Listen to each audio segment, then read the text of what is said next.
spark a new flame. Let me holler at her. Yeah, man. I can't believe you keep me all alone, baby girl. Oh, it don't really matter, 'cause I got plans to get to know you better. DJ Stunner. Juice Wave Radio. Juice Wave Radio.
Don't it seem like I'm always there when it matters, but missing most of the other time, a terrible pattern.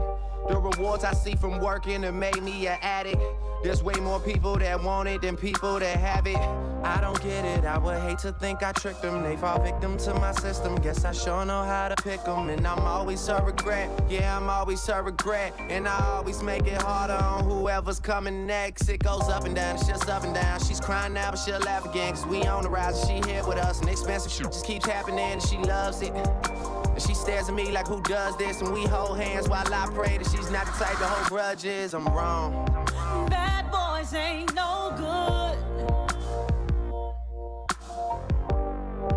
Good boys ain't no fun. Lord knows that I should run off with the right one. Being Mr. Wrong, get along so good. So good. Even though it breaks my heart so bad. So bad. We got a special thing going on. Me and Mr. Wrong. Even if I try, I know I never could. Give him up, 'cause it's love like that. Ain't no way that I'm moving on. Oh, I love my Mr. Wrong. Hung up off your goods. You call and I run.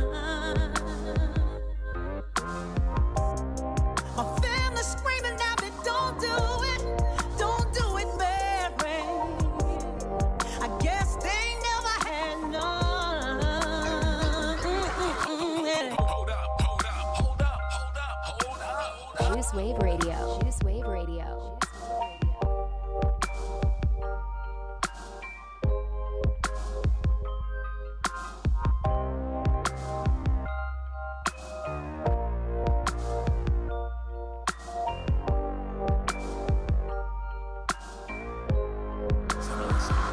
Don't it seem like I'm always there when it matters, but missing most of the other time, a terrible pattern. The rewards I see from working have made me an addict. There's way more people that want it than people that have it. I don't get it, I would hate to think I tricked them. They fall victim to my system, guess I sure know how to pick them. And I'm always a regret, yeah, I'm always a regret. And I always make it harder on whoever's coming next. It goes up and down, it's just up and down. She's crying now, but she'll laugh again, 'cause we on the rise and she here with us. And expensive shit just keeps happening and she loves it. And she stares at me like, who does this? And we hold hands while I pray that she's not the type to hold grudges. I'm wrong. Bad boys ain't no good. Good boys ain't no fun. Lord knows that I should run off with the rock, with the rock, with the rock, with the rock. Juice Wave Radio. Juice Wave Radio.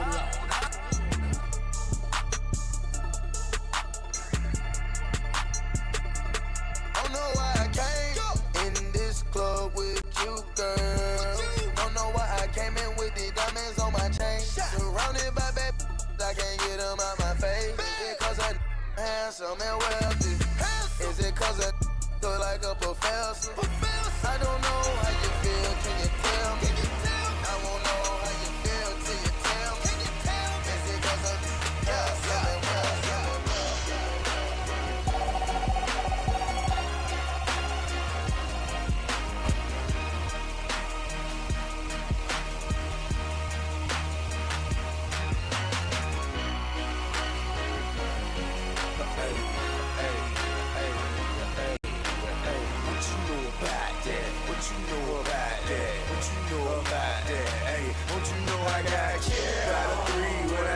Shout to church, man, Louis now said, when I'm holding all the work, yeah. What you know about that? What you know about that? I just go about in 2 days.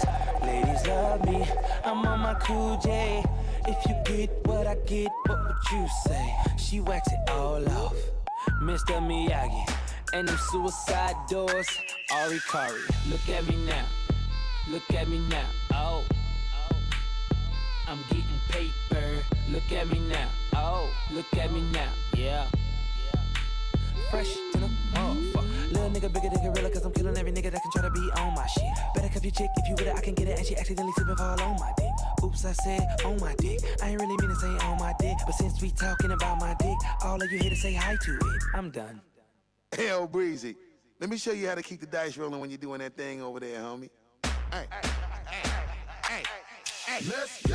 Cause I'm feeling like I'm running and I'm feeling like I gotta get away. Better know that I don't and I won't ever stop. Cause you know I gotta win every day. Go! See, you really wanna pop me. Go! Just know that you will never flop me. And I know that I gotta be a little cocky. No! You ain't never gonna stop me. Every time I come a nigga gotta set it, then I gotta go and then I gotta get it, then I gotta blow and then I gotta shut it. Any little thing a nigga think that he be doing, cause it doesn't matter. Cause I'm gonna dead it. Then I'm gonna murder everything and anything about a boom, about a bing. I gotta do a lot of things to make it clearer to a couple niggas that I always win and then I gotta get it again and again and again.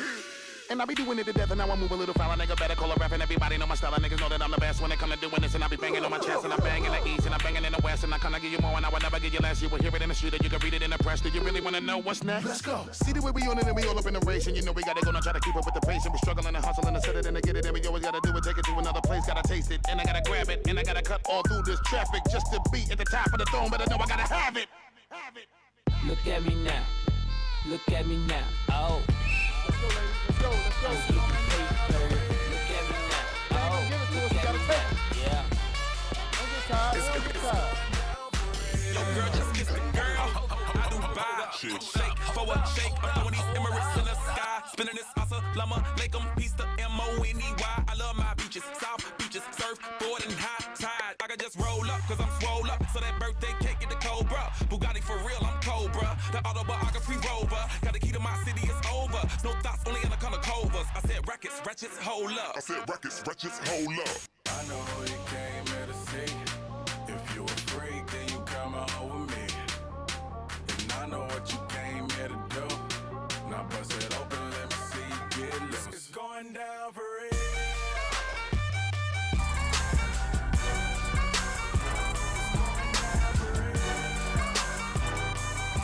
And now I already know me.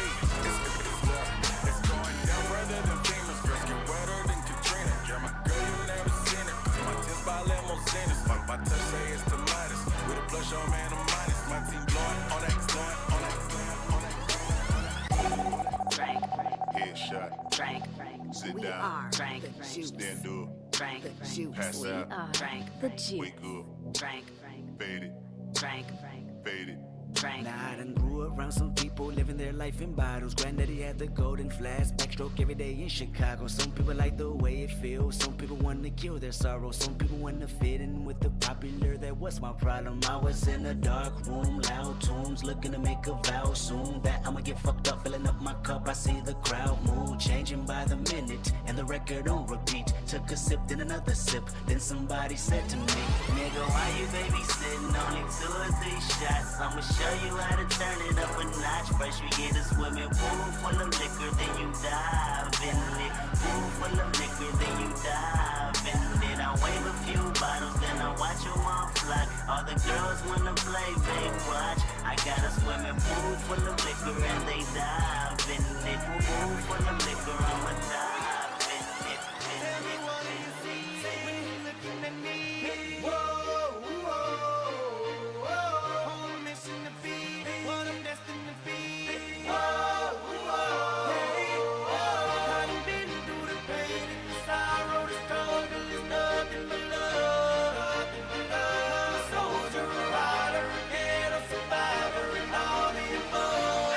All the above, all the above, all the above, all the above, all the above, all the above. Ain't no, all the above. Really, what do you see when you looking at me? See me come up from nothing, see me living my dreams. I done been to the bottom, I done suffered a lot. I deserve to be rich, headed straight to the top. Look how I ride for the block, look how I rap for the hood. I get nothing but love now when I come through the hood. Getting this fortune and fame, money make all of us change. The new Benz is all white, call it John McCain. How the hell could you stop me? Why in the world would you try? I go hard forever, that's just how I'm designed. That's just how I was built. See the look in my eyes, you take all of this from me, and I'm still gonna survive. You get truth from me, but these rappers gon' lie. I'm a part of these streets till the day that I die. I wave out of the haters, man, that I finally done made it. Take a look, and you can tell that I'm destined for greatness. Tell me what do you see when you're looking at me? Whoa, whoa, whoa. On a mission to be what I'm destined to be. Whoa, whoa, hey, whoa. I done been through the pain and the sorrow, the struggle is nothing but love. I'm a soldier, a rider, and a survivor, and all the above, all the above, all the above, all the above.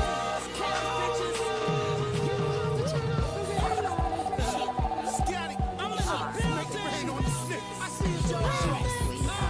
The Juice. I'm in this bitch with terror. Got a head full of stacks, better grab an umbrella. I make it right, I make it right. I'm in this bitch with terror. Got a head full of stacks, better grab an umbrella. I make it right, I make it right. Make it rain on them hoes, I make it right. I make it right, I make it rain on them hoes, I make it right. I make it right, I make it rain on them hoes, I make it right. I make it right, I make it rain on them hoes. I be drilling these chicks like major pain. When I make it rain, they be like, they'll do it again.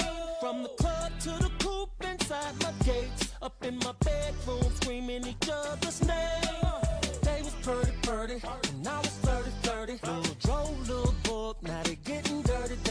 Don't ask me what my name is, stupid bitch, I'm famous. You gon' make me aimless, leave your ass brainless. I'm trying to stay R&B, but these streets is a part of me, so don't get it twisted.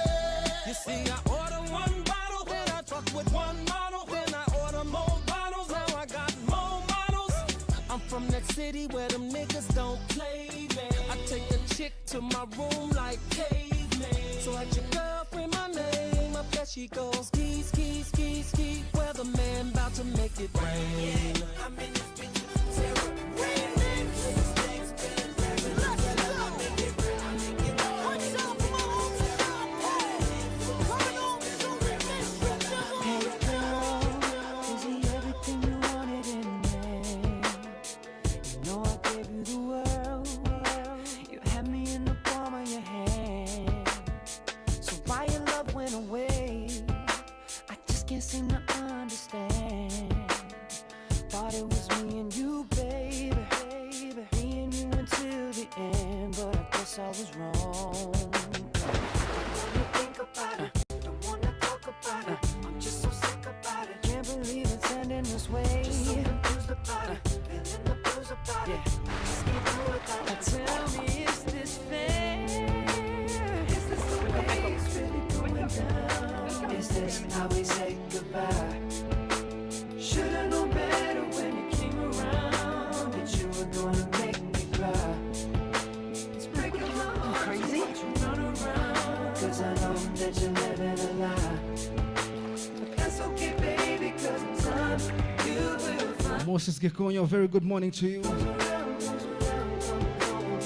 Very good morning to you, Irene Yoro. Tell a friend to tell a friend.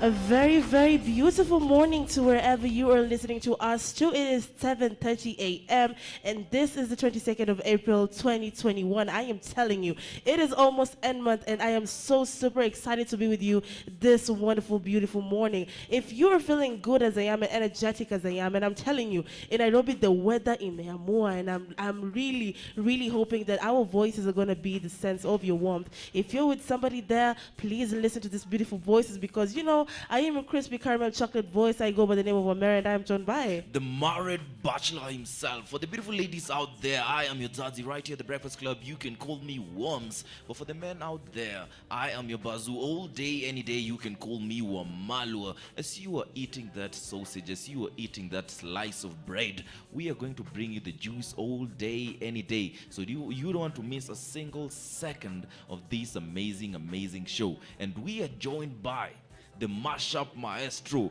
mashup guru, the king of the decks. Anacheza na hizo decks vile mademu wenu wanawacheza. A very good morning to all of you. They call me DJ Veezy, and right about now, this is greatness in this studio. We are about to mash up the morning. Maze, na leo amekuja na throwback hits. Throwback hits. You know it's a Thursday. Yeah. Hizi wimbo zinanikumbusha nikiwa primary pale najifanya niko in love. So I remember I had a crush. I had a crush hapo. Yeah. I think aliniachanga kaenda kwa msichana. Yaani hizi vitu zikuanza kitambo.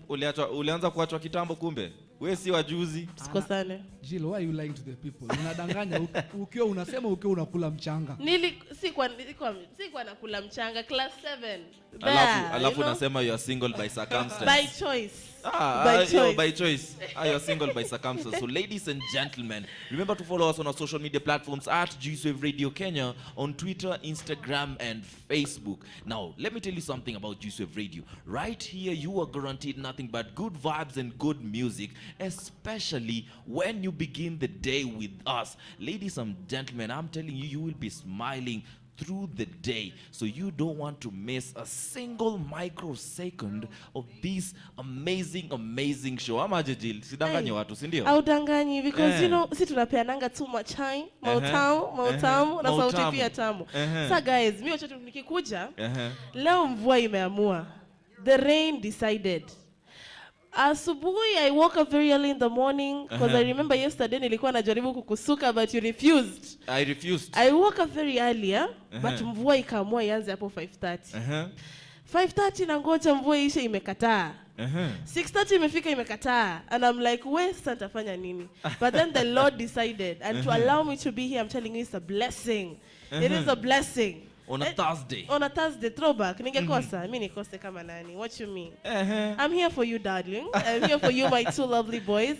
But regardless, tuambie nini kwa newspaper. Now, on the game of headlines today, nonsensical things have been imprinted in the paper today, Dairy Media as usual, but I'm going to be reading it to you because I am very, very certain that you woke up in the morning and you never got the opportunity to get yourself a Daily Nation or a Standard newspaper or even the Nairobian. Now let me tell you what's on the cover page of the Daily Nation, and it has actually been imprinted in bold. In bold. Okay? Yes. The audacity.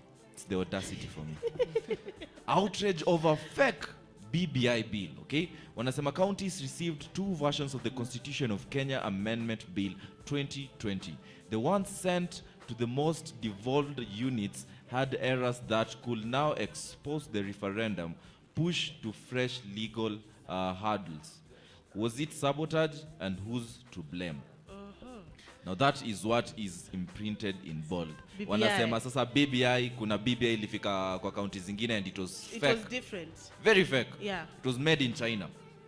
So the thing is, I don't know. In fact, let me answer your question, Daily Nation, this morning. To anybody who's listening to me na unafanya kazi Daily Nation, let me answer you. Whether you are involved in this cover page or not. Let me tell you, we don't know. We don't know We who's do to not blame know. for this. We don't know if it's sabotage. Because you guys are playing some nonsensical political game that now you want to create and spark a conversation, okay? Now you'll hear people saying ati sasa imekuwa deputy president ndo alikuwa amesabotage and everything. You know, this myopic thinking perspective that politicians want to use during this period to tarnish the name of the other politician. Unaona? Hey. Me, by the politics inaniboingi sana. I think at this point kila mtu amechoka na hii maneno ya BBI. I don't know for you Veezy, what is your thought on that? Let me tell you something, guys. Uh-huh. Unajua ni nini? Uh-huh. Now let me tell you, this is something that we call a distraction. Uh-huh. They are creating a distraction whereby they can do something behind the scenes. And it usually happens. It Very normally true. happens. Yeah. Talking about a distraction. Okay. Now, you know, we were talking about purity and Yeah. whatever.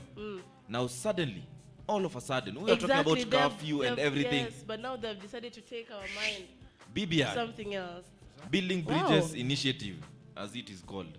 Anyway, we will not measure on that because that is actually nonsense. And we don't want to talk about nonsense. Now, the other thing that is on the cover page of the Daily Nation, and I want Kenyans to listen to me very, very keenly as I read this. Kimwarer, Farm seeks 12 billion shillings for zero work. Okay? Hiyo ndio iko hapo hivyo kwa the Kimwarer.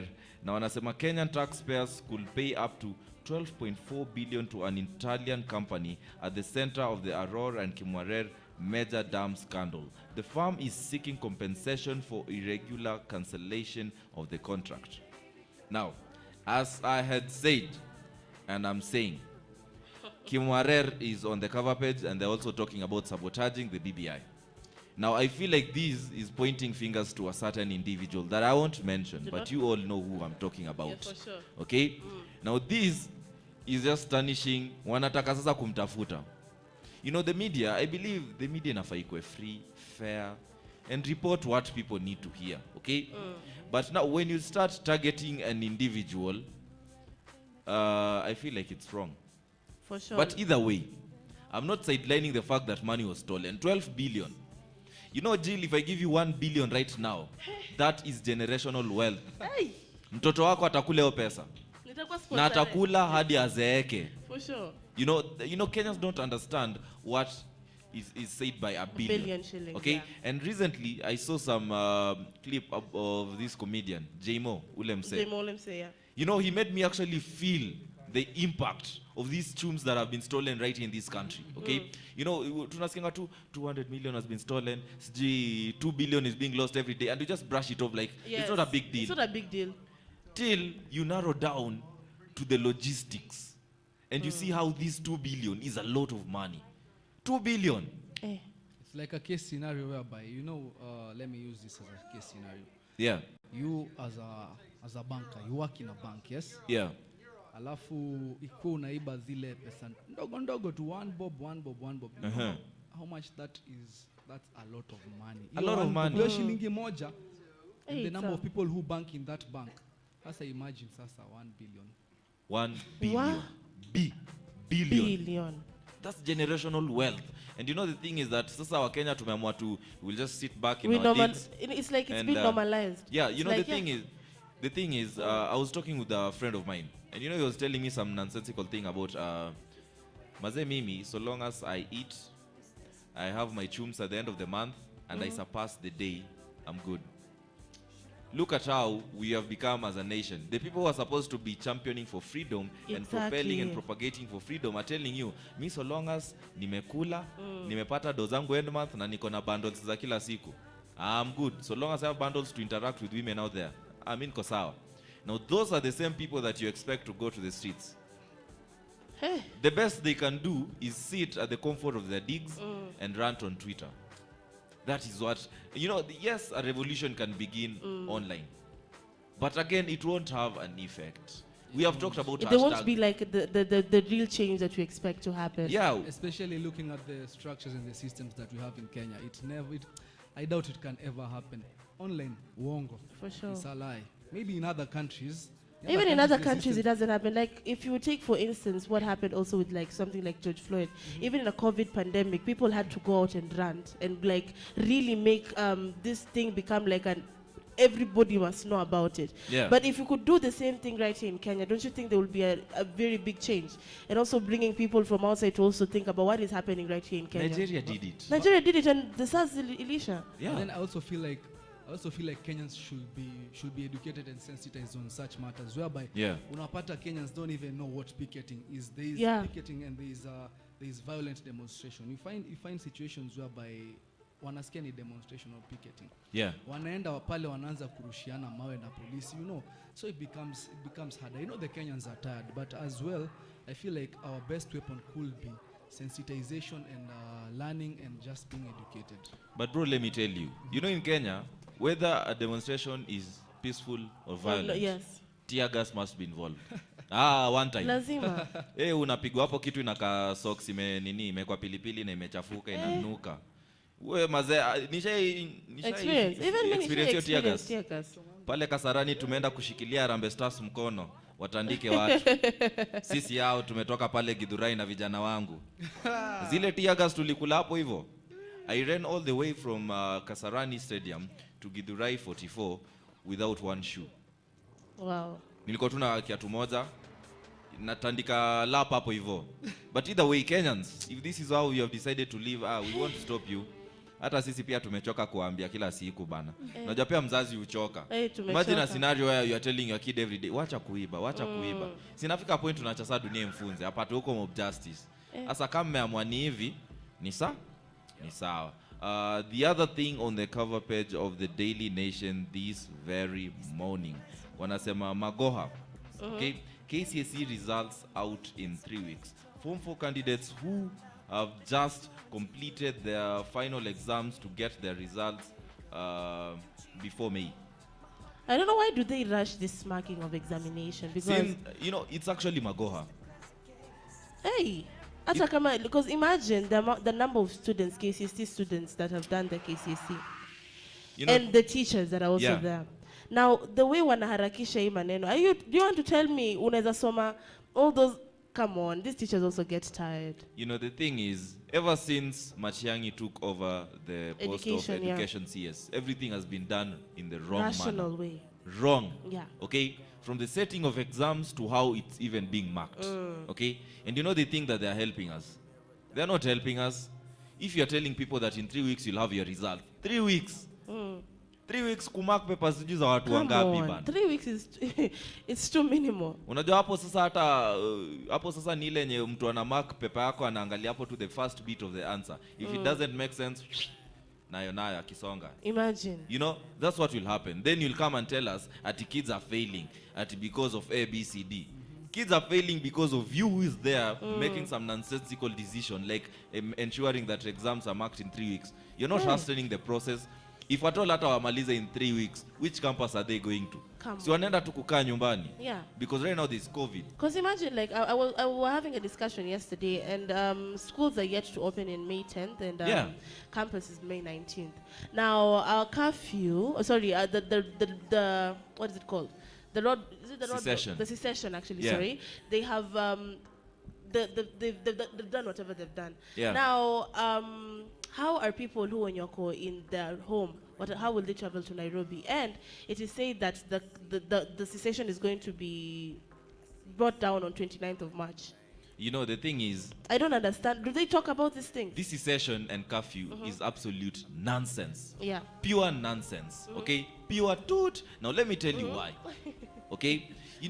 What the president has simply done, he has told us, you guys in Nairobi, Kiambu, Kajiado, and whatever, we have locked you there to use herd immunity and to spread this COVID within yourselves. We don't care if you die or anything. Because if you're going to partake of cessation, then I believe that you're supposed to be vaccinating people right now. Yeah. Okay? But so that when the time comes, when you open up these counties, watu wakienda kuinteract huko nje, at least it will be safer. Yeah. But you're letting people hapa hivi umefunga lockdown and everything cessation, and you have not given us any single solution. Yeah, on the news yesterday, they were saying that COVID cases in Nairobi have gone down but have risen in Mombasa and these counties that are outside. Now, what I think they're going to do is, like, I think they'll put down these regulations they've put in these counties. And also right now, all places where the ICU units are full, the AstraZeneca vaccine, Imation, they're set to buy others by June 19th. That is when they're supposed to come. And you know, the first dose was already given. Yeah. And you know, AstraZeneca, you're supposed to be given 2 doses. So, hey, yesterday was This just watching government the is news just and fooling I'm us. tired. And we are not fools, Bana. Now, guys, let me tell you something, yeah? Yeah. Yeah. I feel like these guys they don't know what they're doing. True. Tukiangalia pale kwa the curfew. Yeah. And look at the closure of restaurants. Yeah. I don't get why you should close down the restaurants and unyime ule mtu mwenye anatafuta ile hustle yake. I'm usually like, sasa umefunga restaurants na umeweka curfew at 8 p.m. Yeah. It doesn't even make sense.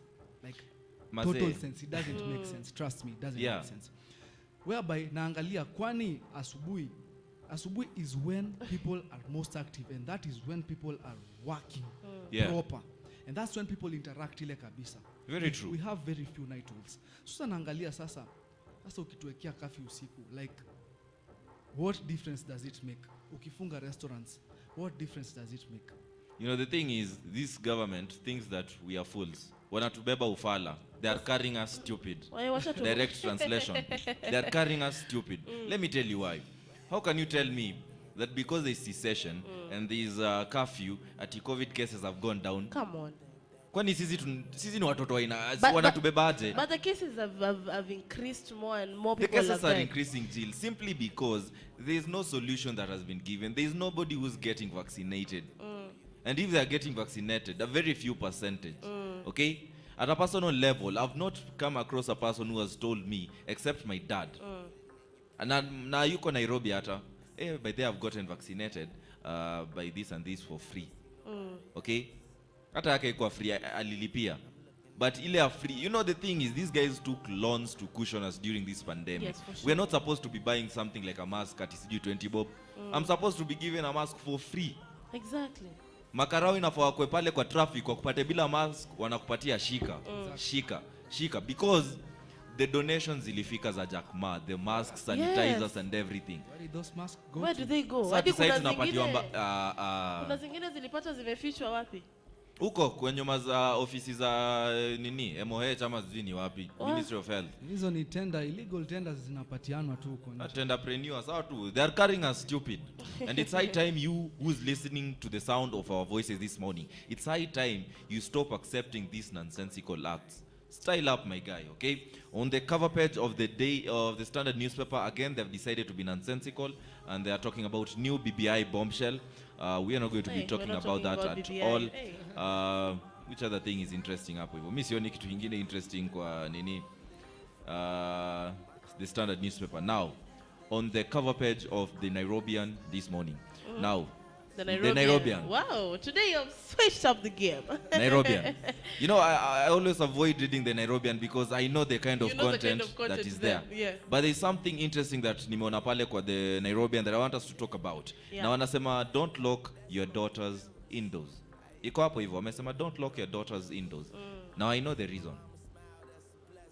And it actually sparked my mind. Yeah. Let me tell you, I've had friends and I've seen even people who have these strict parents. Mzazi amemkalia high school vibaya sana. Mtoto akitoka anatoka na mzazi na akirudi anarudi na mzazi. Yeah, for sure. Okay? Haezi toka na akitoka peke yake anaenda kanisa. Akirudi ametoka kanisa na kuna time anaambiwa by saa 7. Hiyo kanisa inaikuanga imeisha inafaa ukwe kwa nyumba. You're supposed to be in the digs. These children, they join Kenyatta University, they join Kenya Mass, they join JKUAT, they join Presbyterian University, they join Nazarene and all those campuses out there, and they get something called freedom. Where? Watoto wanalewa. Watoto wanaanguka kwa mtaro. Ni hao ndio uharibika. Unasikianga hizi vitu zenye unasikia sijui private parties and everything ni hao. Ni hao. Watoto wanaenda Naivasha. Hao ndio wanatusumbua in Nairobi. By the way, that's true. Like if you lock your child from interacting with people, hata jua nini kuko nje. And then when you give them that sense of ninaweza toka nje na nipate freedom. Hiyo freedom tu, mtoi anaweza badilika ka nonsense. Now let me tell you something, Jill. Scientifically, human minds are very curious minds. Very true. Sasa ukimnyima hiyo freedom, atataka kuexplore na ndo ataenda kufanya behind your back. Na kipata itakuwa noma. Once you taste the forbidden fruit, unataka ukule hata ile keki ile ya kuiba yenye Wams was talking about just the other day. Kwa mdogo ilikuwa tamu sana. You know? Hata ile nyama yenye unaendanga tu kuiba inakuanga tamu. Ile yenye unaekea unaambiwa kuja nyama, Jill kuja nyama, afu unakula si tamu, lakini ile yenye umeiba. Ile umeiba uko tamu. Inakuanga tamu sana. And you know the thing is, you need parents. You're listening to us this morning. Wata kukazia mtoto bana. Usikazie mtoto. Give him or her freedom, but limited freedom. There are things they can do and there are things they can't do. Of course they are kids. But again, usiwakazie ile serious. Bana watu hukunze vitu naonanga. You know, I was talking to my mom sometime back and I was telling him, kwa niambia wewe ni mbaya, siku hizo umekuwa kabaya. Naambia wewe unijui. Mimi ni mzuri. But there's a story of also like a parent mwenye alikuwa amefungia their children in the house, the brother and the sister. Brother alipatia sister yake ball. Apparently they were having sex in the house. Na mother amedhani amefungia watoto, they are safe, there's nothing that's going to there's no harm, the social harms outside there. There's nothing that anaenda kufanyia watoto, but apparently the son gave the daughter the daughter apparently akaanza kutapika in the house. Now the mother anaanza kumuuliza nini mbaya. As they go for testing, mtoto ako na mimba. Mtoto anachovya asali. Mimba ni ya brother yangu. You know? Before we go any further, I want to give a couple of shout-outs. Moses Gikonyo, big shout-out to you. DJ Shonizol Kenya, big shout-out to you. Irene Nyoro, big shout-out to you. Nona Edward Mbadi, Mtu Mbadi, big shout-out to you. Sam Mwanza, big shout-out to you. Brian Mutuku, kusema nini habari kwa Kikamba inakwanga nini? Wasiata. Bila amesema. Naona pale pia Cliffin Lyrie, big shout out to you. Big shout out to you, Austin Odhiambo, anasema show ni noma. Right here you are guaranteed nothing but good vibes and good music, ladies and gentlemen. So you don't want to miss a single episode of this amazing show. So there's something that before hata tuende music break, nataka tu tuguzie, okay? To touch on it, Yeah, you know, nimeulizwa sana. Hii swali. And I want to ask you, Jill, this question this morning. Why did you give up on your crush? Alikuwa anajifanya mtamu sana. Alikuwa anajifanya mtamu excessively nini? You know, at a personal level, I gave up on my crush simply because competition ilikuwa mingi. You know, the competition ilikuwa mingi. Maze unaona anaangalia hapo hivyo, anaangalia tukombogea kama watu tuso. Wow, na ujue ni namba ngapi kwa list. Nikiangalia stats naona stats as in favor, naona watu wana drive, naona watu pale wako na pesa. Mimi najiangalia hivi naona kijana barobaro Kenya analeta tu ni lugha kwa meza. Ni lugha tu ndo kijana ako nayo. Na si sura pia unaleta. Na kierere. Hiyo time nilikuwa pale na watu fulani hata ma superstar, watu wa unajua nikisema crush. Before I tell you are my crush, umemerit. Mimi nishaona crushes wako ka wote. Asi huyo mwenye unasema. Ni Rihanna. Crush wangu ni Rihanna. Rihanna mko wengi. Asa huyo alikuwa Rihanna wa Kenya. I kid you know that babe was fine. But competition. Too stiff. Yes. Then I had another crush, okay? Asa mimi nimepata dem fulani painting. I go approach and tell her you're my crush. She opens her mouth na kizungu inakaa sura ya Simple Boy. Yeah. Come on. For real. She's beautiful. Very beautiful. But Kiingereza imekataa. Accent ni ya Kikisii. Accent ni ya Kikisii. Umekuwa embaramba baba. Unajua ule ni ule dem mwenye hata mazee mkidate, ukienda mbele ya wasee unamwambia, babe usifungue mdomo leo. Let me do the talking, you do the smiling. Just show your beauty. Haki. Sasa utakuja kijani. You know I'm standing there like, mbona kwangu umenipamba? You know, I just told her, it's fine. And that was my deal breaker. I just decided to disapprove that contract and move on. But ladies and gentlemen, tell us why you stopped crushing on your crush this morning on the comment section, because right here we want to decipher everything and anything that you go through. But right about now, we want to get back to the music, and when we come back, Jill has something very interesting she wants to tell us. But DJ Veezy. we want to touch on Twitter kidogo, but remember also some comments and we want to listen to that. Yeah. Yes. DJ Veezy. Juice Wave Radio. Juice Wave Radio.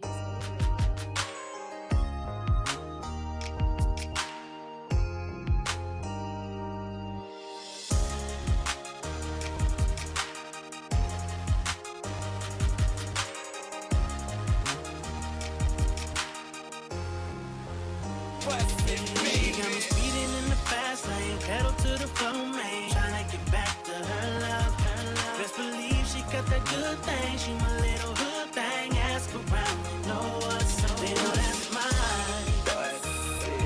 Baby, everybody know that's mine. Baby, everybody know that's mine. Juice Wave Radio. Juice Wave Radio.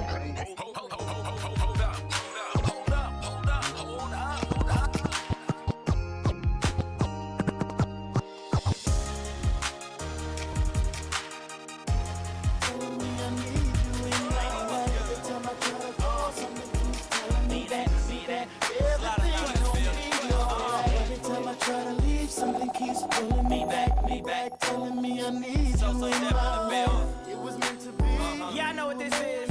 That's what it means we got. Allow me to welcome you to the Baddest Breakfast Show. Very good morning to you wherever you are. Tell us where you're listening from. They call me DJ Veezy. Where in the world got your diamonds, got your pearls, but I can't help it if Ching-a-ling be attracting all the girls.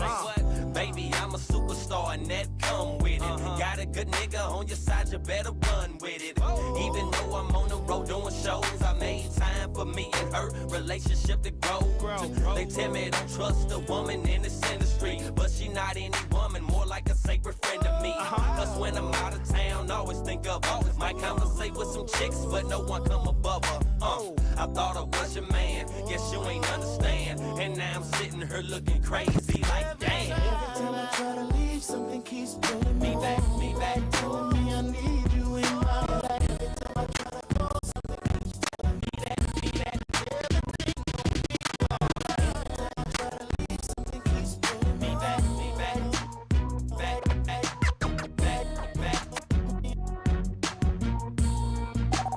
Juice Wave Radio. When I was 8, I was rhyming, not backyard gameplay. Watching Snoop anxiously waiting for my chance, man. Hot and cocky with it, cause I know that I am, man. I'm going down in history like American Bandstand. I stay fresh to death like the neighborhood dope, man. I stay on the top cause I keep coming with dope, man. You steady watching stealing, but there ain't no hope, man. You dealing with something bigger than the US Open. It ain't no joke, man. Fresh like Fat Laces and Duke and Roseanne. I keep on smoking. Young, but I'm ready, so that means I'm stroking. If you pet me nowadays, girl, a dog is poking.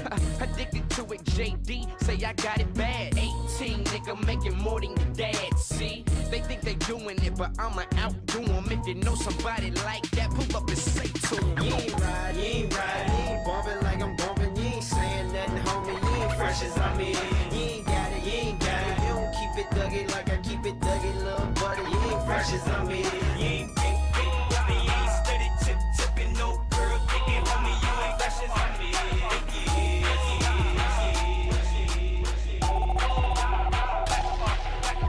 Oh, yeah, bitch. Back up off me. You don't know me. I'm too clean. I'm too holy, bitch. I'm godly. I only go for real niggas who don't brag about what they bought me. Cause they know I got a bag. I'll chop me up some commas. If I fucking make you come, you gotta promise not to stress me. Don't be blowing up my phone and don't be leaving voice message. Said I can do you right. I'll do you better than your exes. I told that nigga to stop it. He was talking out his necklace. See, the difference is with me, I never needed niggas ever. I leave him where I met him. I ain't tripping off no extra.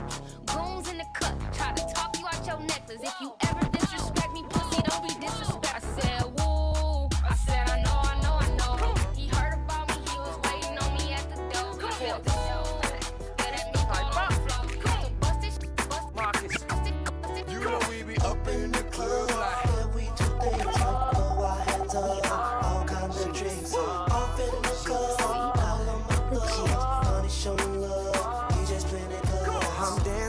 nights, honey, and our friend. One on the back and one on the front. Shaking it up, mommy, don't break it. Taking it down, I love the way you snake it. You got the best of me, doing what you do. Up in the VIP, doing what you doing. Girl, I'm about to buy you anything you want. Put you in the coupe and take your pretty ass home. Let's call for alcohol. You know how we do, yeah. You know we be up in the club like we do things. Blow our heads up, all kind of drinks. Up in the club, all of my thugs. Money showing love, DJs playing it good. You know we be up in the club like. For the life you got, you know what I'm saying? I pull up, Stop looking at what you ain't got, start being thankful for what you do got. Let's get it to it, baby girl. Hey. That's right.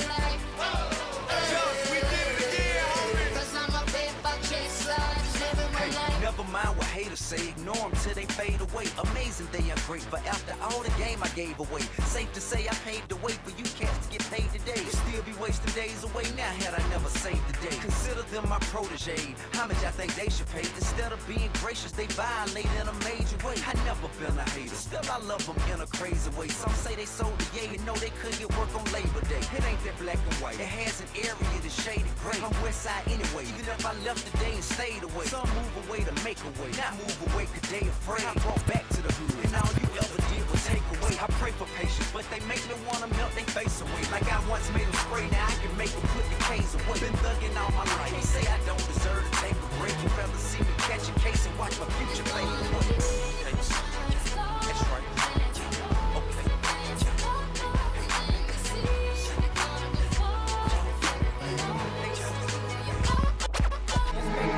We ain't never going back to being broke. Every day stay stacking up the dough. Let's make a toast. Yeah, let's make a toast. Let's make a toast. How she poppin' when she drop it down low? I just whisper in the ear. Let's make a toast. Yeah, let's make a toast. We eating paper like a Billy Goat. Remember being really broke. You should see my safe, boy. That thing look like a tourist though. Money grow like chia pets. I just gotta get it wet, stretch it out like standing next. We don't rent apartments, we gon' buy the complex. Being broke is nonsense. I don't get the concept, but understand the context. Money on my conscience, money on my mind. 100,000 on a watch. You say you can't buy time. Let's make a talk. We ain't never going back to being broke. Every day stay stacking up the dough. Let's make a talk.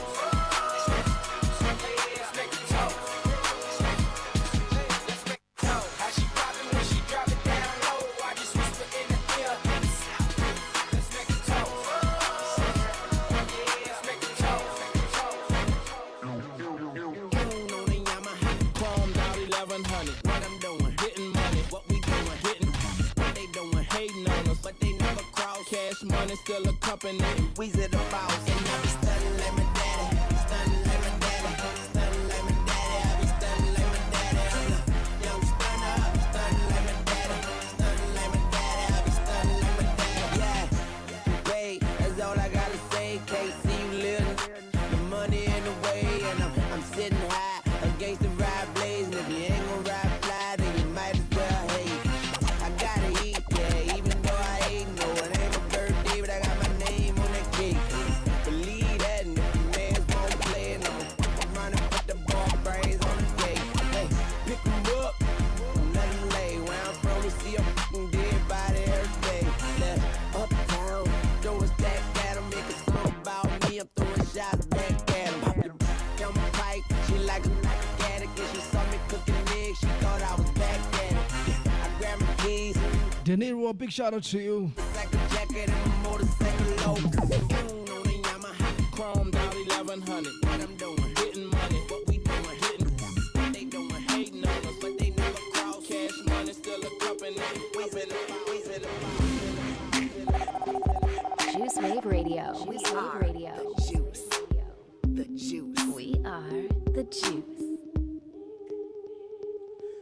why I'm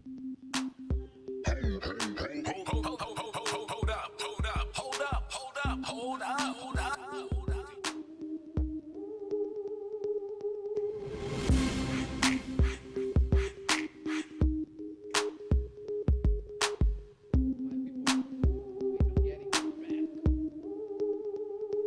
This is why I'm hot. This is why I'm hot. This is why. You gotta say we are bringing back the heat of the heat and the heat right now. This is why we are hot, and this is why we are your #1 online radio. I go by the name Jill Wamera, and I am joined by the married bachelor himself. For the beautiful ladies out there, I am your Zazi right here at the Breakfast Club. You can call me Wams. But for the men out there, I am your Bazoo all day, any day. You can call me Wamalwa. And during this chilly morning, we are bringing the heat to you, so you can feel warm all day, any day. And we are joined by the mashup guru, the mashup maestro, the king of the decks. Anacheza hizo mziki vile mademu wenu wanawacheza.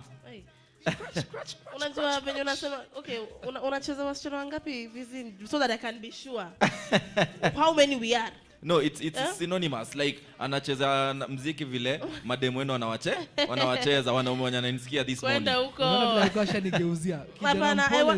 Kijana mpole, una maneno mengi. Yes, so guys, you know we always give you nothing but the best of the best when it comes to news, and also right now we're heading straight to Twitter. Jana wanafunzi wa Mount Kenya University talk to me. Decided to protest over an exam. Yeah. That apparently was very hard. Yani walisema hiyo mtihani imekataa. Haiwezi kama ni mbaya. Very true. I agree with them. And I like the fact that they went to protest. Yeah. You know, there's no way you can set something. You tell people they are doing an online examination, okay? Mtu ako na laptop pale anafanya mtihani. Lakini akijaribu ku Google answer, sapati. Okay. It's wrong. It's the reason why it's called an examination. No. Let me tell you, Jill. You know, the person who came up with this notion of an examination, that person, I feel like that person is illiterate among all of us. Okay? Why? You're being tested for what you've been studying in school. Intelligence cannot be measured. Simple. It's not about intelligence. You need to test yourself. Test myself about what? You need to know what you've learned. Lazima you need to let me tell you. Why do you think people do KCP? Let me tell you how assessment is supposed to be done, Jill. Okay? Unaniita kwa ofisi, unaniambia simama hapo. Unaniambia hii semester umeelewa kitu na nasema yes. Uko sure? Tunaenda next semester. Simple. On. Why are you making it so hard for people? You're supposed to do examinations. But if I'm convicted, you need to be tested. Now let me school all of you as the Albert Einstein in this conversation.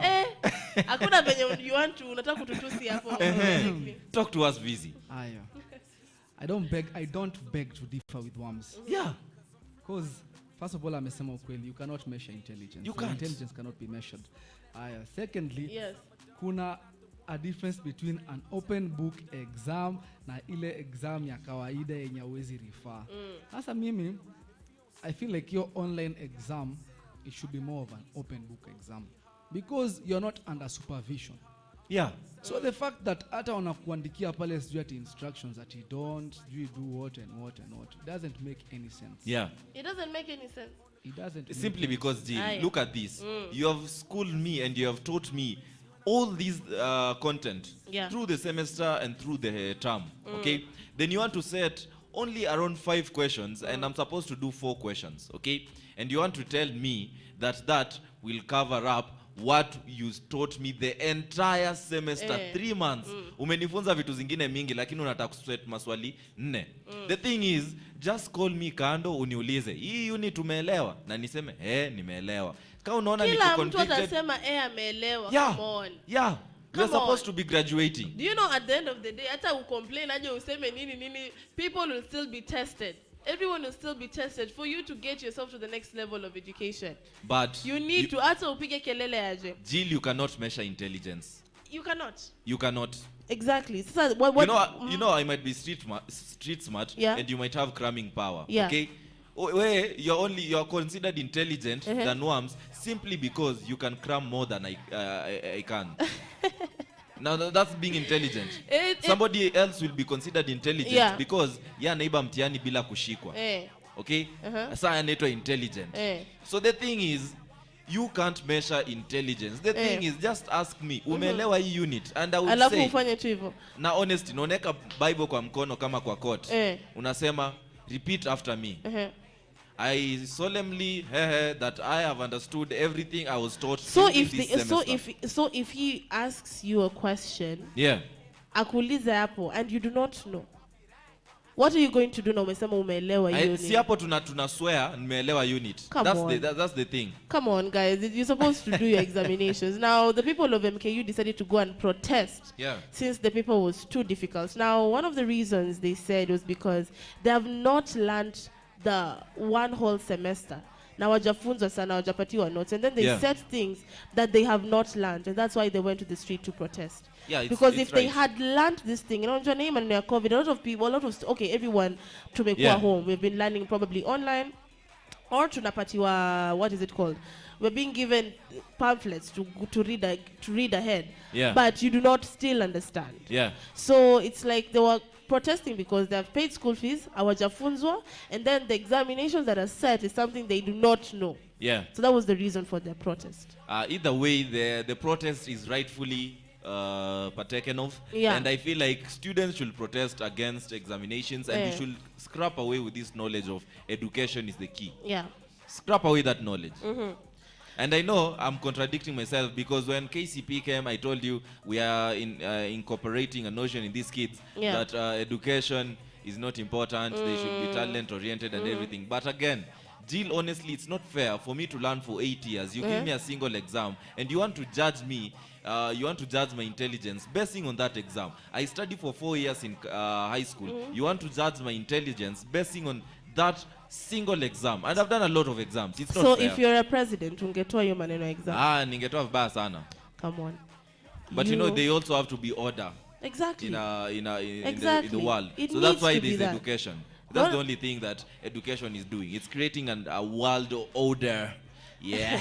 And that's something that I always say, that if you want to, I don't want to like make people who are listening to us like kama umemaliza KCPE. There's a reason for you to get to KC. Ukiingia high school, you can change that grade you had.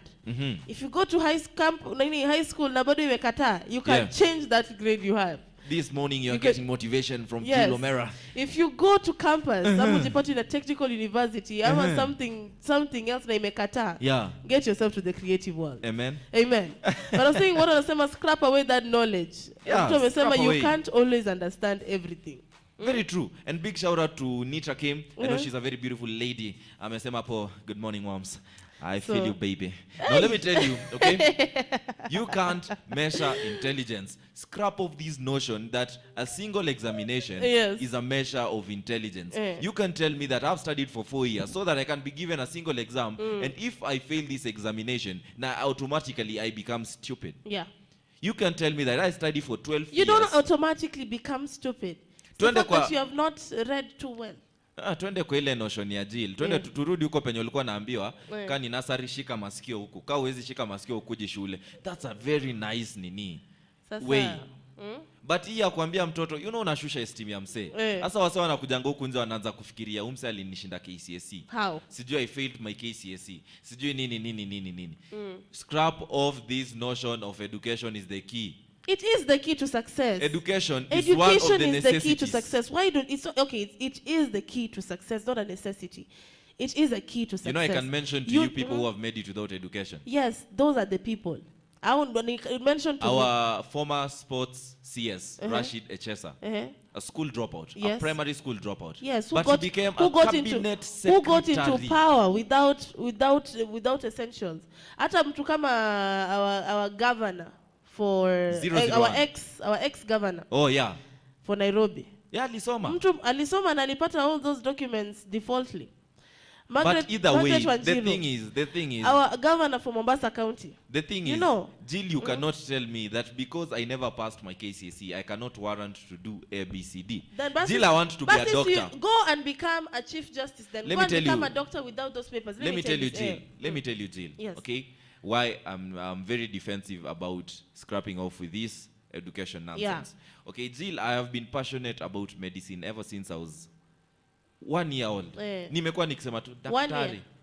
Daktari. My first words were daktari. Come on. Okay? Ulikuwa unajua utakuwa Dr. Madema hapa kwenda huko. Na watibu mbaya. Lakini far away from that. I've grown up knowing that I'm supposed to be a doctor. I've grown up knowing and have been passionate about medicine. Okay? I get to my KCP, I don't do so well. Fine. I get to high school. I get to high school, I'm still passionate about being a doctor. Then at high school, I get a grade that cannot warrant me to pursue that medicine course. But I'm very passionate about medicine. You want me to go and do journalism, and I wanted to do medicine. Okay? I want to treat people. So you want me to sideline my medical aspect and my medical dream of treating you. Just to become a journalist. And this is what is happening in the hospitals. Mtu hapo, because this guy is intelligent, gets called for a course like medicine. The parents push this guy to pursue that medicine course. This guy graduates and in a field. Mtu anakuja hapo hivi akimlilia akimwambia nisaidie ku resuscitate mpendwa wangu. You are there looking at this guy with cold eyes and telling him, mama tulia, pia hapa hivi kuna line. You see? That's what happens. Scrap off this notion of education and let people pursue what they want. Come on, let me... There's a comment hapa, a very strong comment. Isome. From Lucky Jeff. Yeah. Anasema umesema masomo ikikataa tunaingia creativity pale TikTok. Come on, you see this is the... No, let me tell Lucky Jeff actually something. Yeah. This is the age and era of creatives. True. Okay, if you want to become creatives, if all of us become creatives, where are we going to be getting doctors? Are we going to import doctors? Are we going to create people who are going to be building roads? Tutakuwa tunapata watu kama hao. Architects. There are people like this. If you tell people education is not the key, you go to high school to go and learn something like biology, physics, and everything of the sort to enhance your knowledge. Not there because you're not supposed to, because unasema, yes, sir, if you are passionate about medicine, hata ungeanza na kitu kama diploma, to get yourself to, kama unataka kufanya medicine, ungefika hapo, if you're so passionate about it and you put your heart into it, ungekuwa daktari saizi. Kama ungekuwa unataka. Mimi najua nilikuwa noisemaker na nilikuwa mtu wa humanities na nilikuwa that's why I am here and I'm very passionate about it and I will not stop about it because I know that is where my passion lies. But if you really want to be something, do not lose yourself because unasema nimefail KCSE, let me go and become a rapper. Nimefail sijui nini, let me go and become a creative. Tutakuwa na watu wa TikTok kila mahali and we also want to build our country to become better. We need politicians, we need doctors, we need people who are going to build us. Education is the key to success. Do not let anybody scrap you from that. Let me tell you, Jill. You know, gone are the days where you tell people education is the key to success. That's nonsensical, and you know that you're lying to people. I am not lying to people. Jill, how many people have papers out there and they're jobless? Let me tell you. Yes, what work are jobless? Like, let me ask you a question. Yeah. If you do not learn biology, if you do not have the aspect of what biology is, do you tell me you can become a doctor? If you do not know what physics is, do you think you can become an architect? Jill. If you did not go to school to learn English, do you think you would have not been sitting here and talking English the way you're speaking? Let me tell you, Come on, Jill. education is something that is very vital to people. Yes, you might be street smart, but you need education to at least move yourself to this world. Do not tell people they do not try to. Unajua hii ndio kitu inaweza fanya watu waseme wataenda shule. Listen to me, okay? Let me tell you, the thing is, there was a coverage done by a media station out there. And they properly said that this guy has a degree in actuarial science, a first class. In actuarial science. This guy was working in a car wash. Now you want to sit here confidently, Jill, and tell people that education is the key. Listen to me. It's not fair for me to study 4 years in high school to be judged. So my intelligence is being judged by a single examination. I studied 12 years in primary school so that my intelligence can be judged by one examination. And you want to tell me that that's fair? And you want to tell me that education is the key to where? No, let me ask you. Ukifanya, as you studied from primary to high school, unataka tu ikue one way hadi nikuwe daktari without getting the necessary papers. Okay, my people. Let me be the judge. Let me be the chief justice hapa kidogo. Kuna kitu inaitwa being street smart and there is book smart. And sasa hapo I beg to differ with Wams. Education is the key, bro. And that's the reason as to why unapata hata a couple of times when you miss something or you miss the point, unajipata ukirefer to a certain point. Ujipate uko pale Google, ujipate uko pale YouTube unajifunza moja mbili tatu. Doesn't necessarily have to be school. Inaweza kuwa hata YouTube pale inakufunza as the teacher, but education is key. In the end of the day, kumbuka there are two things: you're street smart and book smart. Now and people come in very many ways. Kuna ule mtu mwenye yani masomo yani inamuingia proper, and there is this other person mwenye ni very street smart, akiingia pale manze JE ama kuhustle na kupiga hustle zake ana thrive sana, lakini akishika pale kitabu kidogo, akili kidogo imekataa, inaleta shida. But at least anajua ku communicate. I can see a very beautiful comment hapa hivi. Let me read it for you by Minaya TV. Anasema education is a good thing, okay? But it's limiting humanity to think that there is one way to success. Very correct. And we all know there are many ways to succeed. The streets have better lessons than the classroom.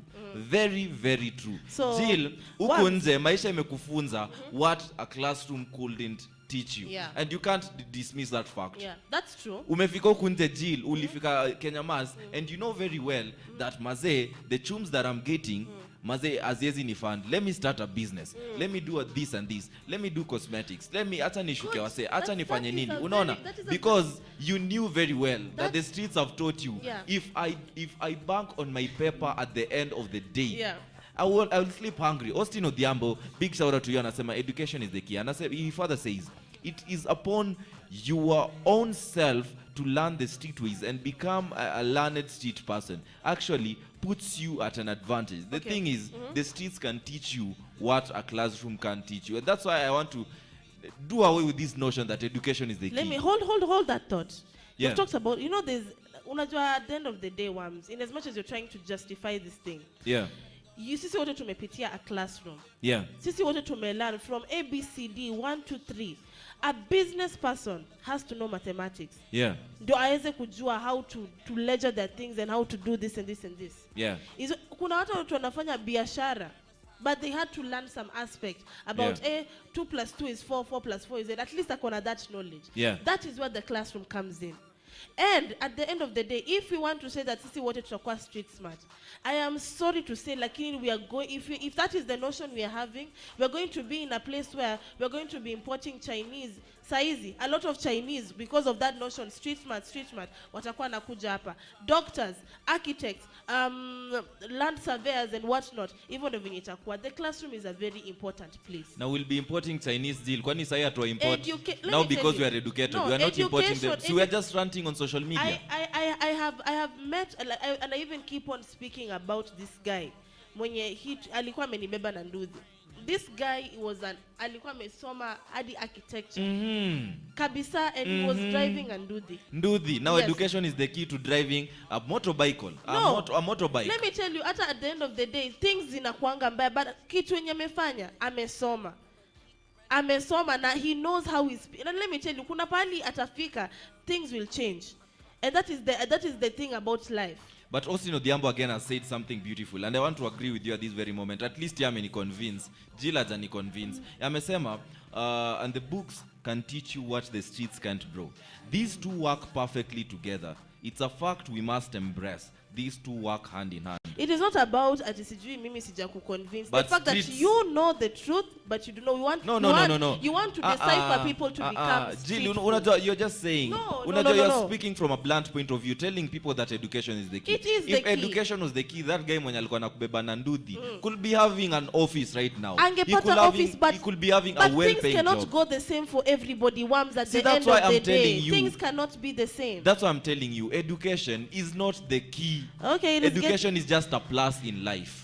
It's getting really hot in here. Tell us if you think education is the key or not. Right here to number 1 online radio. We're going to get back to the music for a little while. And before I go back, I see Andruli Bonte anasema maze lakini this true hiyo para ya kupima watu na examinations ni utiaji. Ingekuwa mimi CSO education psychologist ndio wange place hizo KCSE na KCB. Anakupima hapo akili anajua ligi yako.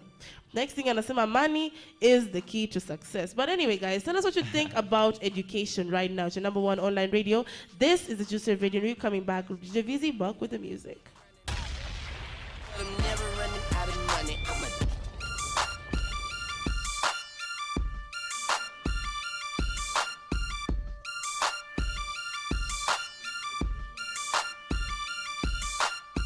A big shout out to Selector Didox. I see you, bro. G-Joe. I see you, my people. Check me out. Look, I run this, and I'ma keep running. But I'm never running out of money. I'm a dog, I'm a skunk. The foundation in my car, so pretty. All these talking money. Yeah, I got fresh paint, big boy shoes, soft seats in my truck, go boom. Got a black gun in the bag, and it looks like I'ma die like this. Cause we be stunting on these, get money on the 250 on the wrist. We be the illest, we be the realest. CMB, uptown soldier with the money to the ceiling. Shining like a diamond from an eagle to a pigeon. Birds on the wire, 100 deep and we chillin'. Finger on the trigger, that's that uptown living. High to the sky, nose diving for fishes. Hustling, doing donuts in the lamb. Candy on the slab, 50 on the ab, 100 at the crib. Get it how you live. Stunting on these red diamonds, how I feel. I run this. And I'ma keep running, but I'm never running out of money. I'm a dog, I'm a skunk. If I don't do nothing in my car, so pretty, all these yeah, I got red paint, big boy shoes, soft seats in my truck, go boom. Got a black gun in the bag, that'll burn one. And it looks like I'ma die like this.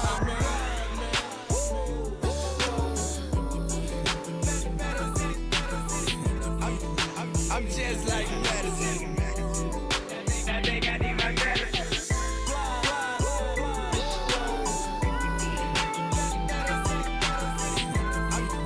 I'm just like medicine. I think I need my medicine. 1 teaspoon of me is something like a block of blue. Too much of me, too fast, and you will overdose. Treat you like a newborn, baby. I feed you slow, and if I really fucks with you, I give you a double dose. I'm your little double stack, pop me, you really roll. Nighttime, daytime, I can get to you both. Anytime you want it, I can get to you, that's for sure. Keep me up all night, I can be your no-dose. Need your prescription, feel high, let me know. Call me or text me, baby, when you need some more. I give you back your baby when your body's so. This is exclusive, you can't buy this in the store.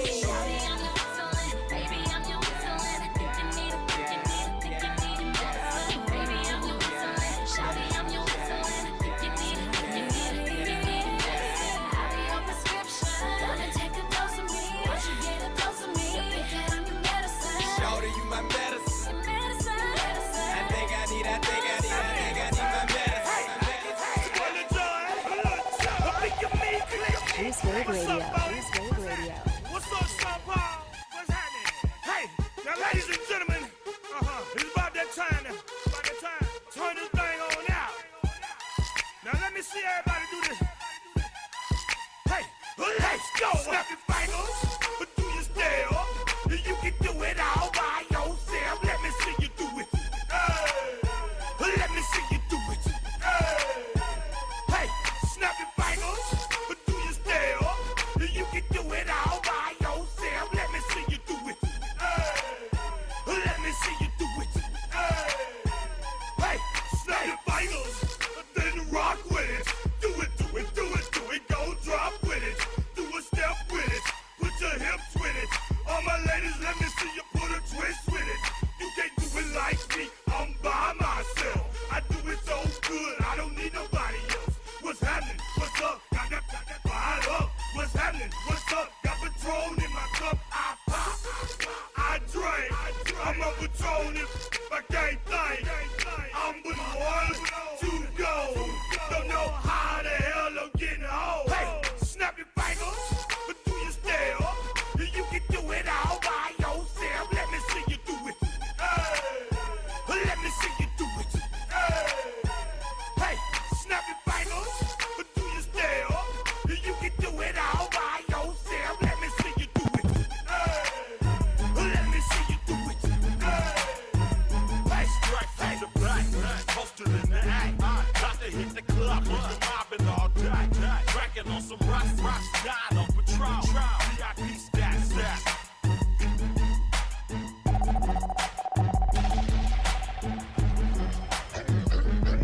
Got 30 down at the bottom, 30 more at the top. All invisible set and little Ice Cube blocks, if can call it a drink, call it a smile on the rocks, if can call out a price. Let's say I call out a lot. I got like platinum and white gold, traditional gold. I'm changing grills every day, like Jay changed clothes. I might be grilled out nicely, in my white tee, on South Beach, in my wife beat. Veezy is studded, you can tell when they cut it. You see my grandmama hate it, but my little mama love it. Cause when I open up your mouth, your grill gleaming.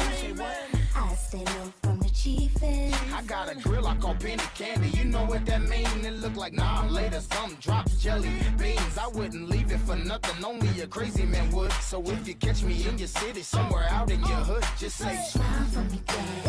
What you looking at? Let me see your grill. Let me see my what? Yeah, your grill. Your grill. Rob the jewelry store and tell them make me a grill. She say smile for me, daddy. What you looking at? I wanna see your grill. You wanna see my what? Your grill. Your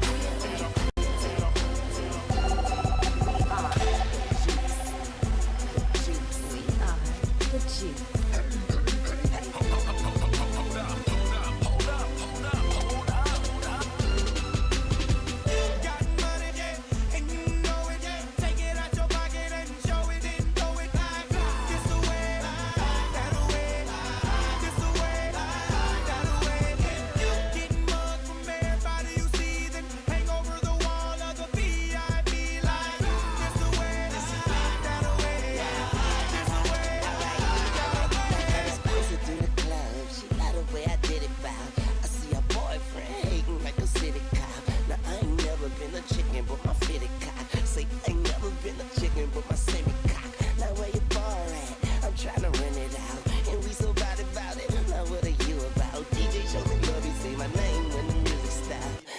Money, Lil Wayne, then the music drop. I make it snow, I make it flurry, I make it out back tomorrow, don't worry. Yeah, young Wayne on the move, aka Mr. Make It Rain on the move. Young money, yeah, and you know it, yeah. Take it out your pocket, minutes so you feel it. Because of the law, I had to consider it. If you fuck around, we gon' make me reveal it. I got a 9mm, ready to go off any minute. Because of the law, I had to consider it. If you fuck around, I don't why would I lie? Nigga, you a pussy, hope you got 9 lives. I can hit a nigga with the 9 times. Country ass boy, country like Leanne Rhymes, Mississippi, Deep in Louisiana. Everybody got tools, so you will need a hammer. I'm a pill popping animal. Syrup sipping nigga, I'm so high you couldn't reach me with a fucking antenna. You're fucking with this man, you can be this man dinner. The 9 give me brains, but the AK add liver. The rapper is insane, flowing like a mad river. Make your ass quiver like you naked at winter. Hollywood poncho, hard time giver. I'm a shark in the water, you just Long John Silver. I got a girl, you wanna meet her? Her name is 9mm. I got a 9mm. Ready to go off any minute, so you feel it.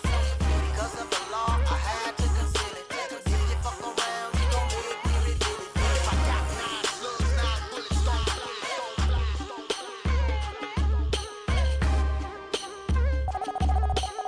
We are the juice. We are the juice.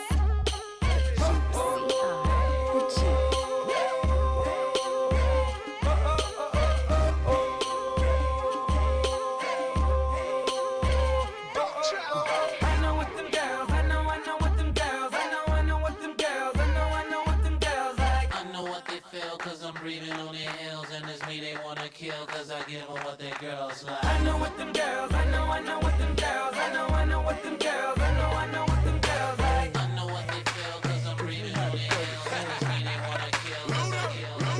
They be like, Smoke, what? Can you teach me how to duck? You know why? Cause all the girls love me. Hey. All I need is a beat that's super bumpin', and for you to back it up and dump it. Get it? Put your arms out front, lean side to side. They gon' be on you when they see you hit that Dougie ride.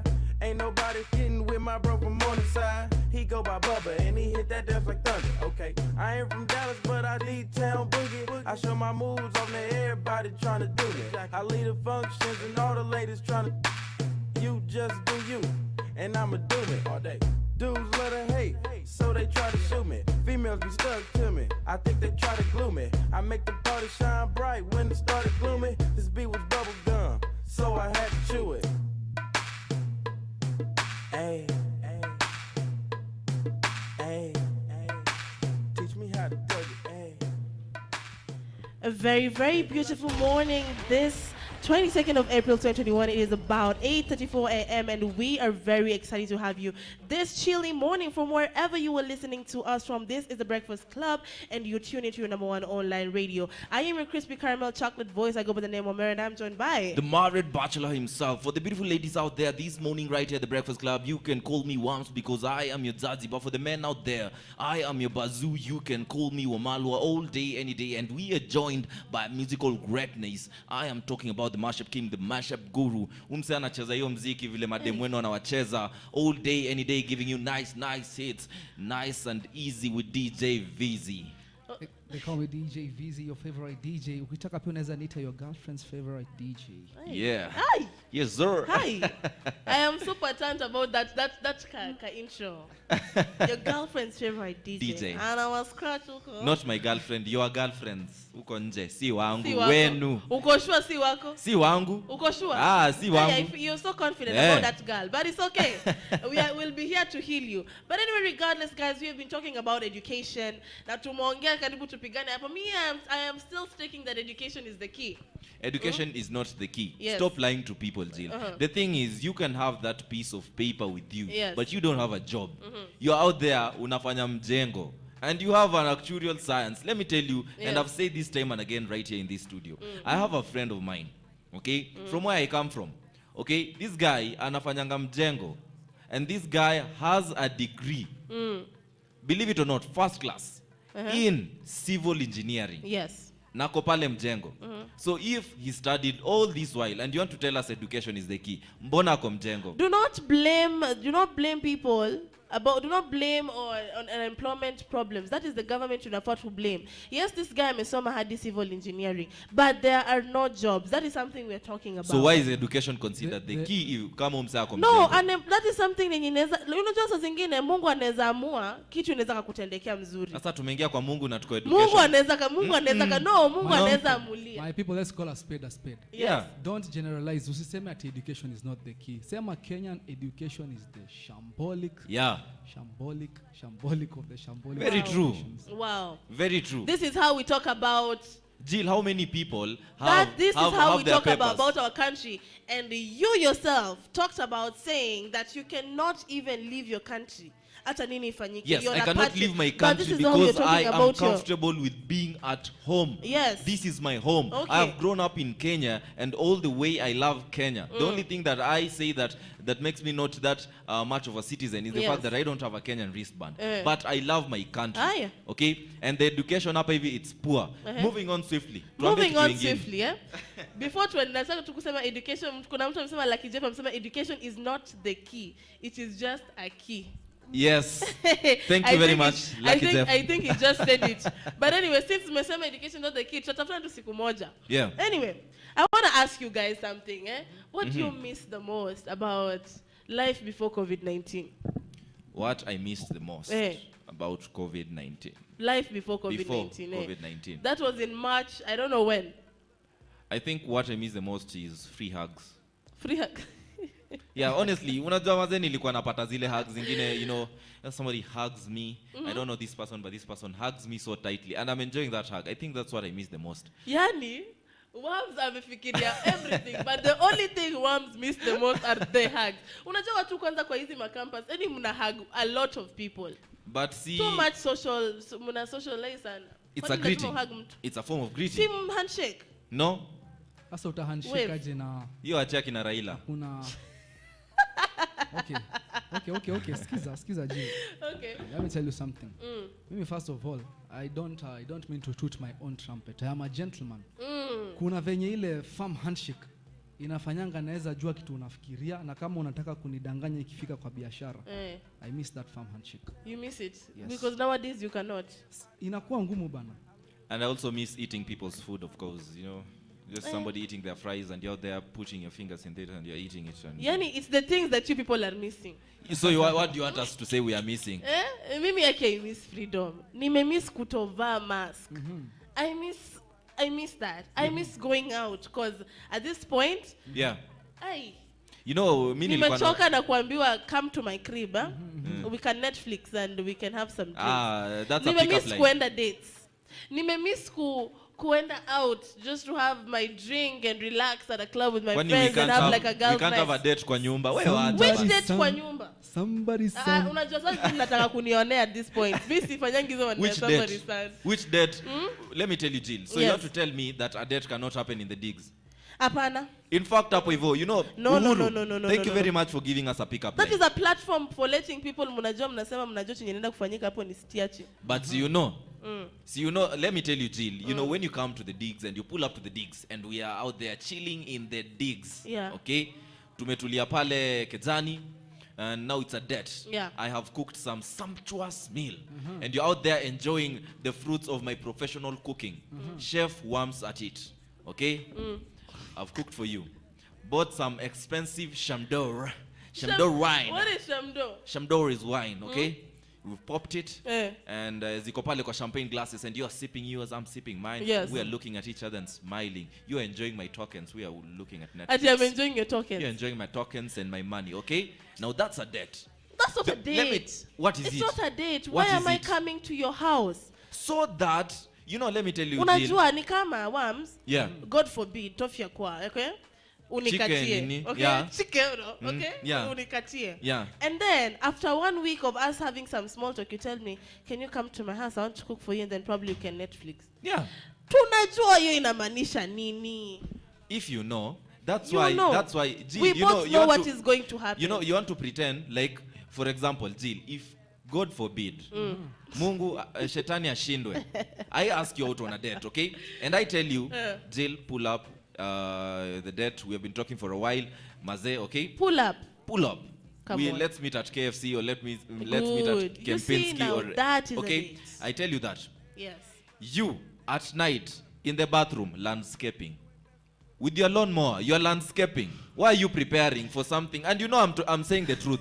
Don't pretend that I'm not saying the truth. No. You're busy landscaping at night for a date. So that means you already know that even if I take you out Pale KFC or Kempinski, something is going to happen. And we are going to engage in some very serious teaching. No. So you are landscaping. No, what I'm doing is cutting the cost by inviting you to the digs. You enjoy my tokens, my money, my good cooking. Then later on, we can get to what brought us here. First of all, why are you cutting the cost? You're cutting the cost for what reason? You're supposed to go all out when you want to take a woman for a date. You need to respect that part. Let me tell you, if you really want a woman, Wams, you will not tell her, come to my digs. Kama uni dem mwenye unataka kabisa. Because unajua, like, obviously atakuwa to like, okay, I cannot come to your house for as a first date. Lazima you need to take this woman out on a proper date. There are places you can take a woman on a date probably. There's a movie, you can go for a picnic, you can go out for lunch. Put COVID in mind. Put COVID in mind, IMAX is closed. No, this is what we're talking about, COVID-19. What we miss about life before COVID-19. The thing is, you can take them on picnic, lunch dates, such things. I think nowadays Netflix it's just Netflix dates, you know what is going to happen. Netflix and chill with Jill. Let me tell you, Jill. Yes. You know, women, you need to stop pretending that you're not in need of this primal need that men also want. It is not a primal need. It's a primal need. Let me tell you why, Jill. Yeah. Okay? Even if I've invited you to Kempinski or KFC or wherever. The end goal. At night, before you come to the date tomorrow, you with your lawnmower in the bathroom, you are landscaping. Which landscaping? No. You are landscaping because you know of the inevitable. That's something, you know that what is going to happen at the end of it all. Okay? Now, with the curfew, the president gave us a very nice pick-up line. You make sure that Angeus anakaa Kedzani mpaka 7:45 to 7:50. Then you ask her, sasa unaenda wapi na hii curfew? Come on. Sasa unaenda wapi na hii curfew? It's a pick-up line on its own. Then she's like, let me just stay. No. Because she came prepared. Unapata hata yesa ndo anaanza kutoa pajamas hapo hivyo unashanga. And you know, the thing is, that is a lady who knew what she wanted at first. Alikuwa anajua mimi umse. Probably it is just probably going to be like something like a one night stand ama kitu kama hizo. Huyu ni dem anajua anataka. But if it is a woman who's totally interested in you, now you're also interested in her. Moms, you need to invest in normalizing to take women on dates. See maneno ya come pull up to my crib. Pull up. You can't take me on a date. The only thing that you can buy me is a pair of socks and boxers, and you expect me to spend my chums taking out on a fancy date. For a week. Why can't it be the other way around? Why can't you call me and tell me, hey, I feel the vibe is strong, let's go out on a date. Let me buy you lunch. Ladies never do that. You want me to dig deep in my pocket and take you out on a date. What's wrong with you? Which women Double are you? standards. Which women are you? Ni wanawake wagani hao mko na? Hapana, usijifanye nikaa uwajui. Hata DJ Veezy anaweza kuambia there are a lot of ladies out there. Let me ask her a question. Yes. How many men have you taken out on dates? The people I've dated. The ones I have dated. See? The ones I am in a serious relationship with. No, the ones I've been serious relationship with.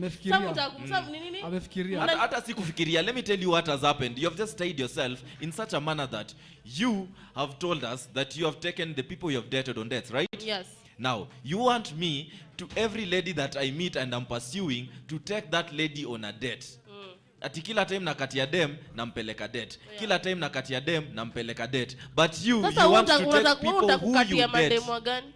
Utakukatia mademu wangapi? Si natafuta the perfect match. So nitaendelea kukatiana. It's that simple. So you expect me, just listen to this, Jill. You expect me to take each and every lady I pursue on a date. But you in turn expect you as a lady to take only the men that you date on dates. Because that is yesterday we were talking about chasing men.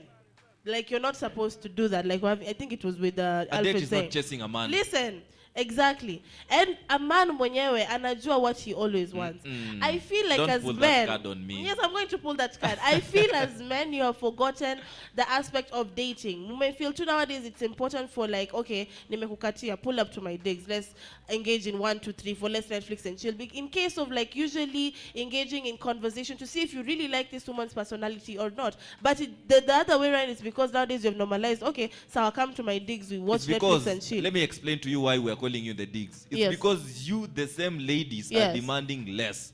Let me tell you, Jill. So we need to raise our standards. You right Is that here, what you're saying? Yeah, Okay, you right here, Jill. Good. Let me tell you, you right here, Jill. Yes. You will tell me I can't pull up to your digs. Then I go to your best friend or your friend. I tell your friend, hey, Maze, we have known each other for a while. Because let me tell you, the moment that I'm socializing with you, I'm not only socializing with you alone, I'm socializing with a number of ladies out there, okay? Now, you refuse to pull up in the digs, and I talk to another lady and tell her, pull up in the digs, okay? You come, we Netflix and chill. And she's down. Yeah. She's game. She pulls up in the digs. But you there with your maringo, you want to tell me you can't pull up. So this lady is demanding less. Na nachomea nyima demu wengine. Simple. It's a very simple analogy. So what you mean to say is like women have not raised their standards. Raise your standards, bana. Okay. You're demanding less and you're acting like less beings. Good. Now I think sasa tumeagree. Women, what men, ukitaka kupelekwa date, raise your standards. Yeah, it's simple. You cannot be out there kila day uko hapo hivyo kwa dipo ya konyagi, and I've said this number of times. Uko pale hivyo dipo ya alcohol time and again. You want to buy alcohol each and every time. You can't and buy you your own expect alcohol? you expect me, I see you drunk to stupor, and you expect me to take you out. And every day you're just drinking alcohol time and again. So I'm not supposed to drink alcohol because drink I'm it trying with to limit. drink. Okay. Because kuna ile ya kuchoma. Yeah. But the thing, let's get back to what we are talking about. Yeah. The thing that I miss the most about the pre-COVID life style is the free hugs. And the fact that I could eat people's food, and the fact that tulikuwa tuna congregate pale kwa msee wa mtura without social distance, and we're out there picking ile mtura na mikono, and we feel nice about No, it. but that still happens. Pale South B, man. But chini ya maji, hata wewe unajua watu wa MOH wakipata hawa say hiyo busy itafungwa. But hiyo hao watu wa MOH mbona watembei basi? Because people do ile mtura na kulanga ya kwanza nimemitush manze. Hapo nimekugonga pahali. Bana umehita spot yenye unajua leo unatoka hapa mapema. Niende kwa modo. Lakini another thing like me I miss about COVID. I miss to hiyo kwenda out walai. Because nowadays me and my friends tumechoka tu ile okay. Tukae kwa nyumba. We miss going out, we miss flirting. I miss going out and I miss having that drink na kelele mingi with Hey, Yeah. the next gen. Big shout out to you who's tuning in. I can see Mnaya TV anasema Wams uko na ukweli mingi. I'm always the voice of truth and the voice of reason all day, any day. Wanakupenda sana. Yeah, MC Bonte anasema date ni za anniversary. Hizo zingine peleka kejani ka local nini? Mkate mist mkijuana. Very true. Ati mkate mist. Yeah. Mist ni Sasa wewe MC Bonte nikuulize. Wewe unasema date ni za anniversary. Date ni anniversary bana. Wewe umeshafika anniversary. Ushafika anniversary. Mimi nishafika. Okay? But nishafika. But the thing is I cannot take you on a date deal because I'm getting to know you. That's not me. The only time that I will take you on a fancy date is the time that Maze, you have proved to me that you deserve a date. Simple. So we need to prove to me that you want to be taken out on a date. And I'll take you out on a date. Yeah. Simple. And ladies, also women, let's normalize also taking men on dates. Let's normalize that. Whether you date this person or not. No. If it's a person you're totally interested in and he's also reciprocating the same energy back to you. Let's normalize. No, reciprocating the energy. Ladies, you don't vital. reciprocate the same energy, but you still want me to take you on a date so that I can still prove a point. Do you know what I have learned, especially this year? By the way, the only lesson I have learned is to reciprocate energy. Yeah. If I feel in friendships, in family, in relationships and whatnot, and if I just reciprocate the energy you give me. If Wams nakuja na kuongelesha na sai kila siku, every day niko like, Wams niaje alafu kila siku like, poa. Yeah, because I'm a calm guy, you know. Uko like, you did. Na kukuja unireciprocate hiyo energy na kupatia. Yeah. Man, damn you know, come to like, okay, so I bounce. That is the only lesson we have learned nowadays. You know what you're advocating for is like for tit for tat. Honestly, that is what I have learned. And it's not a fair game. Honestly, I have learned. But the thing is, what I will tell people out there, and the ladies, me niko tu on the case of the girldems out there. Please, stop demanding less. I will take you out on a date if you prove that you are worth of that date. I cannot call you in the digs, you refuse. Then I tell your friend, pull up in the digs, na akuje. Then you expect me to continue chasing you who wants to go to Kempinski.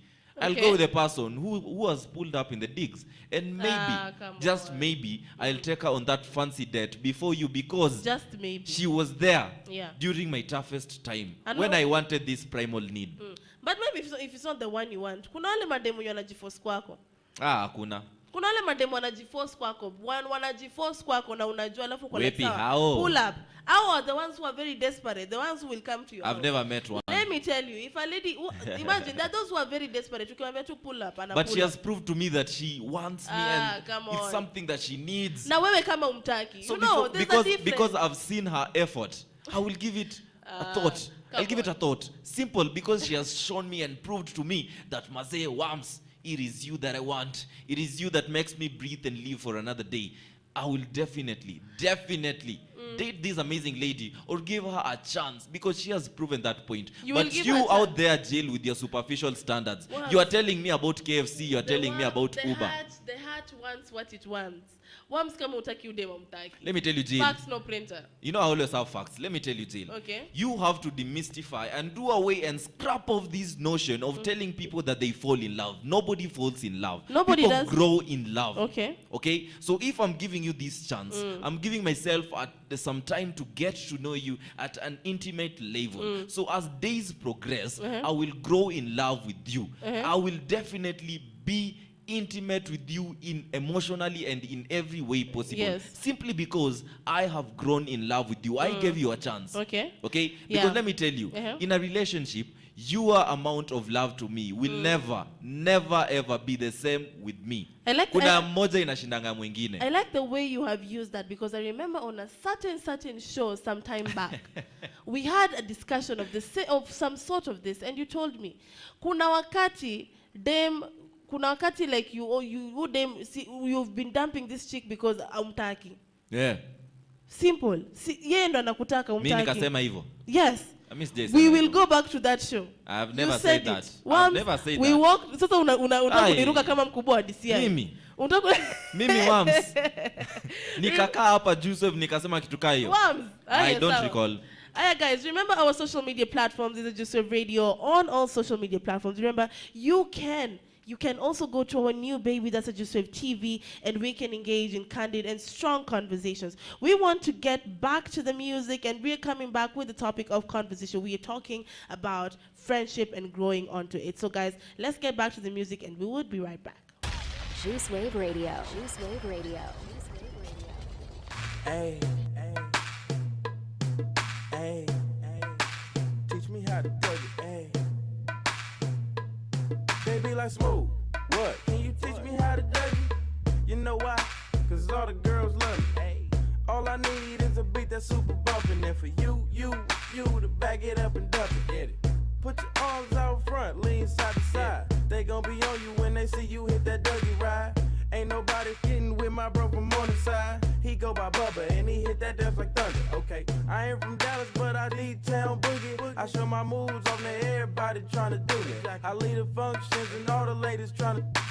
You just do you, and I'ma do it all day. Dudes let her hate, so they try to shoot me. Females be stuck to me, I think they try to glue me. I make the party shine bright when it started gloomy. This beat was bubble gum, so I had to chew it. Taste me how to duck, taste me how to duck, taste me how to duck, taste me how to duck. Everybody love me, everybody love me, everybody love me. You ain't messing with my duck. Taste me how to duck, taste me how to duck, taste me how to duck, taste me how to duck. Everybody love me, everybody love me, everybody love me. You ain't messing with my duck. I'm jumping out the window with this one, jumping out the window with this one, jumping out the window with this one, jumping out the window.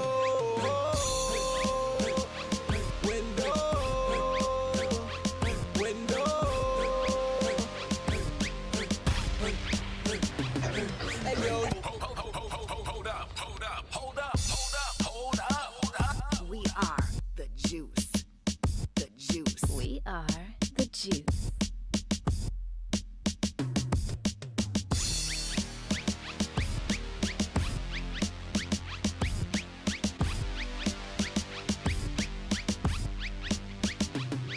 I'm jumping out the window with this one, jumping out the window with this one, jumping out the window with this one, jumping out the window.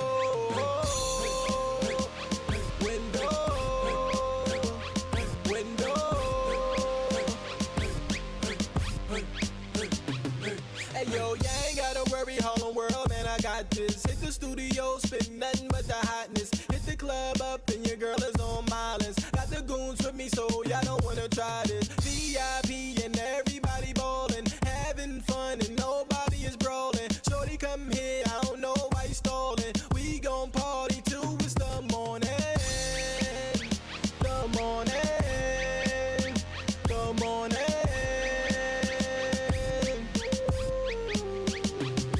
I'm jumping out the window with this one, jumping out the window with this one, jumping out the window with this one, jumping out the window.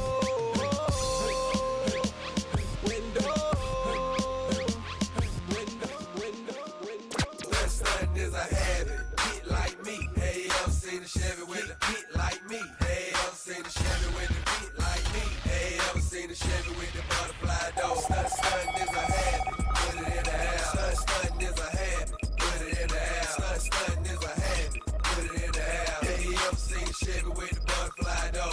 Stunt is a habit. In my engine, 26-inch rims. Got fadeaway money, bitch, I'm ballin' out the gym. Got my old school bumpin', hip wheel on recline. If you thinkin' new, don't got your monkey ass mine. Diamonds on my pinky, hand on the pine. Touch and down, your mama do the second line. Strings falling from the sky, falling in my cup. Old school, everything coming down. Boy, got diamonds in my mouth, got some Gucci on my seat, got G's on my ass. It's cold when I speak, got a freak on my arm, got a charm around my neck. You can go on past the mic, watching about to catch wreck, still screaming out mine. Let my hands outside, so cold. Big face on my chain, 84s on the frame, big bodies coming down, holding up those lanes.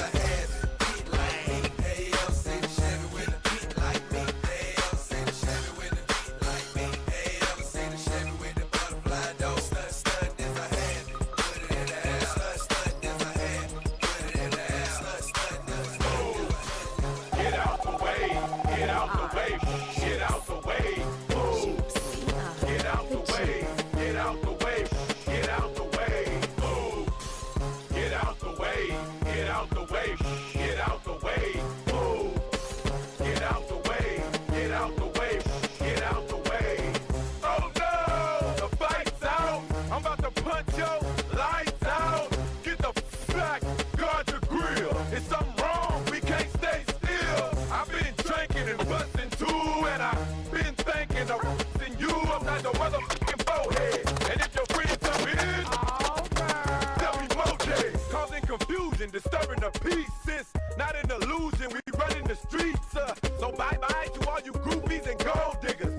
bumper on your ass? No.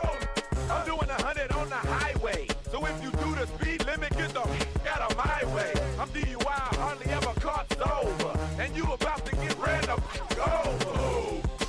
Get out the way, get out the way, get out the way. Move. Get out the way, get out the way, get out the way. Move. Get out the way, get out the way, get out the way. Move. Get out the way, get out the way, get out the way. Here I come, here I go. Don't jump, move. This shit I'm headlight. You hit that crowd, stop that joke. I'm coming through.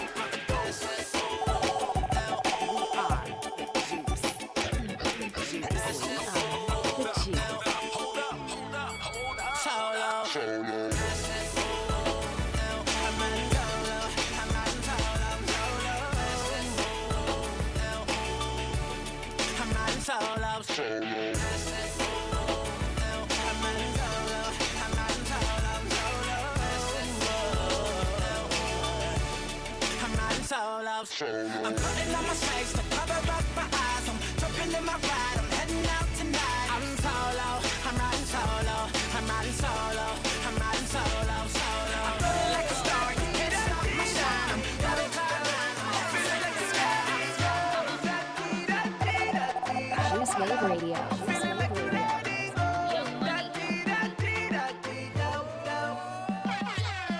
Don't be scared, girl, call on me. Cause me, I watch you from my eyes, I'ma love you, you see. And the way you are wine and the way you are going. They say the man, I'ma try to rush you like the bird and stop. Yo, but baby girl, will you be mine? Let go, show your skin because you're one of a kind. Me not gonna lie, girl, I must be in love. Cause the way you are wine, you have my car top. Girl, I'm feeling like you let me go.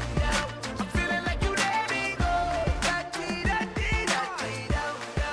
feeling like you let me go.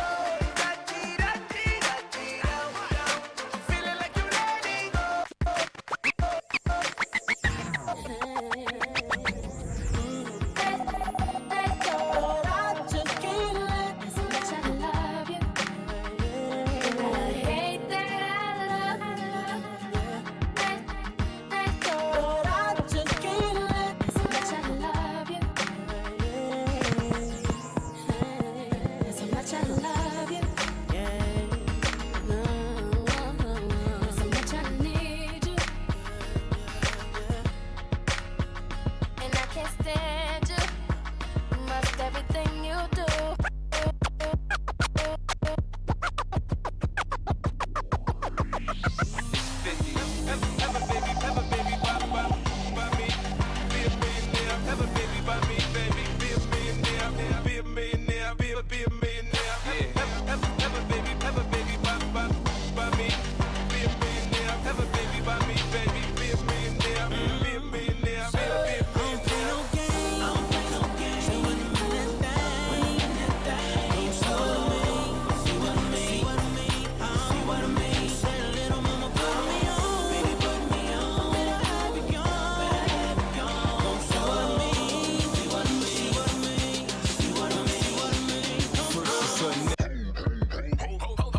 Juice Wave Radio. Juice Wave Radio.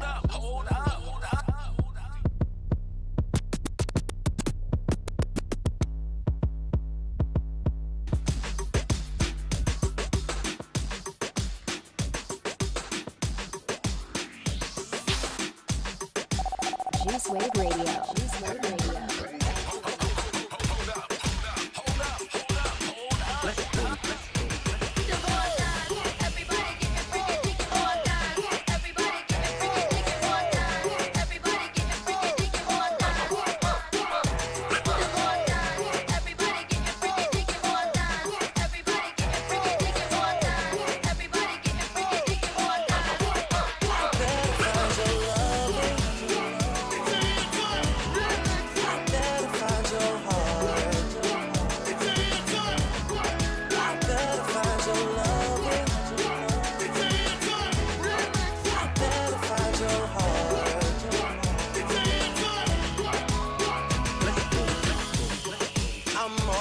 just an option.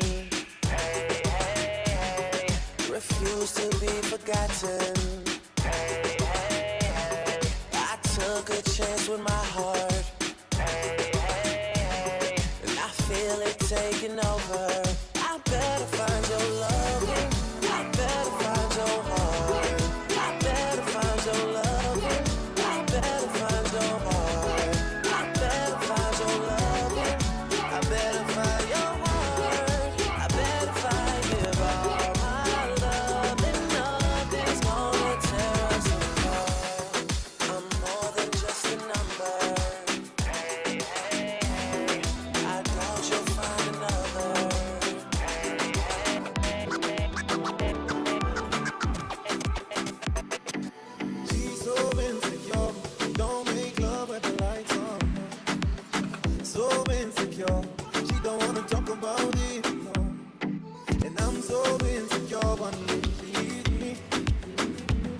She find another guy who make her happy other night. You need give her my.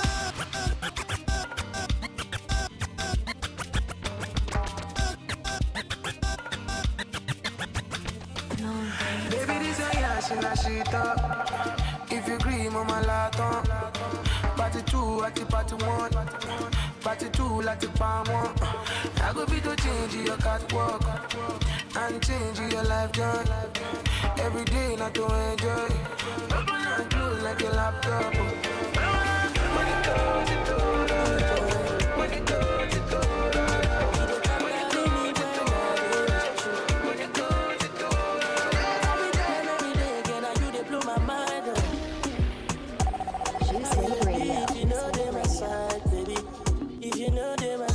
You're my baby, then you are the final. Anytime you call me, I go answer, girl. Make you give me love, and now only you in my mind, oh. But I get one question where I won't make you answer. If I don't get it more, though, would I still drive you crazy?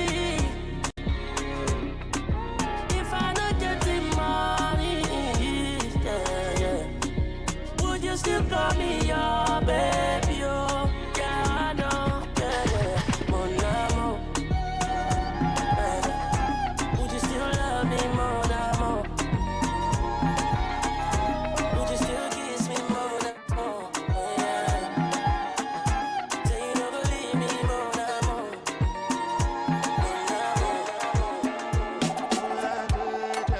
Ambassador, go to church, and governor, go to church.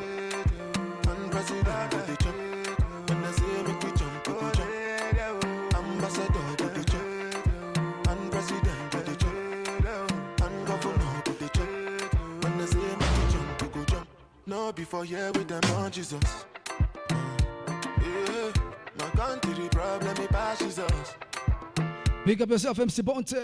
Because now we be on the 6th. We got the other Sunday in the building. Now who can reason well? Ambassador go to church, and governor go to church, and president go to church. When I say make we jump, go jump. Some people go somersault, and dirty headache we go drink Panadol. Meanwhile, president go to church, and governor go to church. Now there, money there, the come major. We make the suffer come there, suffer ya bam to come. We dey make people sukum. Money in one do. Suffer ya bam to come. Do you well, and then they laugh you well. I got B-Mix in the building, I see you, bro. That's the shell, I stand the flange, Beba. Girl. My people suffer well. Police they slap them well. Hungry they wire them well. Ambassador go to church, and governor go to church, and president go to church. When I say me to church, when we touch down, with a rock stars in a late night, me and a laptop. She found John to the side and a shotgun. And I'm a dog glass, cut off shots, clocks well clean. Touch you out in the blood clot team. See a girl up on a corner, cry and a scream. You know, say the boss a fiend intervene. She say, I'm man now, give her the time, so of course I know, say, me go give her the wine. Now she say, oh, me is a one of a kind, and that's how she became mine. And see that, can't believe I taking girl away from me, no God.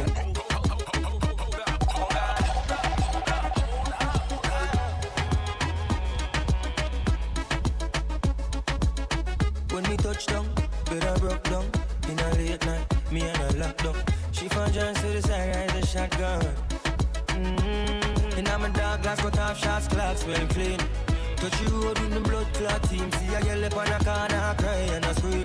You know, say the boss a fiend intervene. She say, I'm man now, give her the time, so of course I know, say, me go give her the wine. Now she say, oh, me is a one of a kind, and that's how she became mine. And see that, can't believe I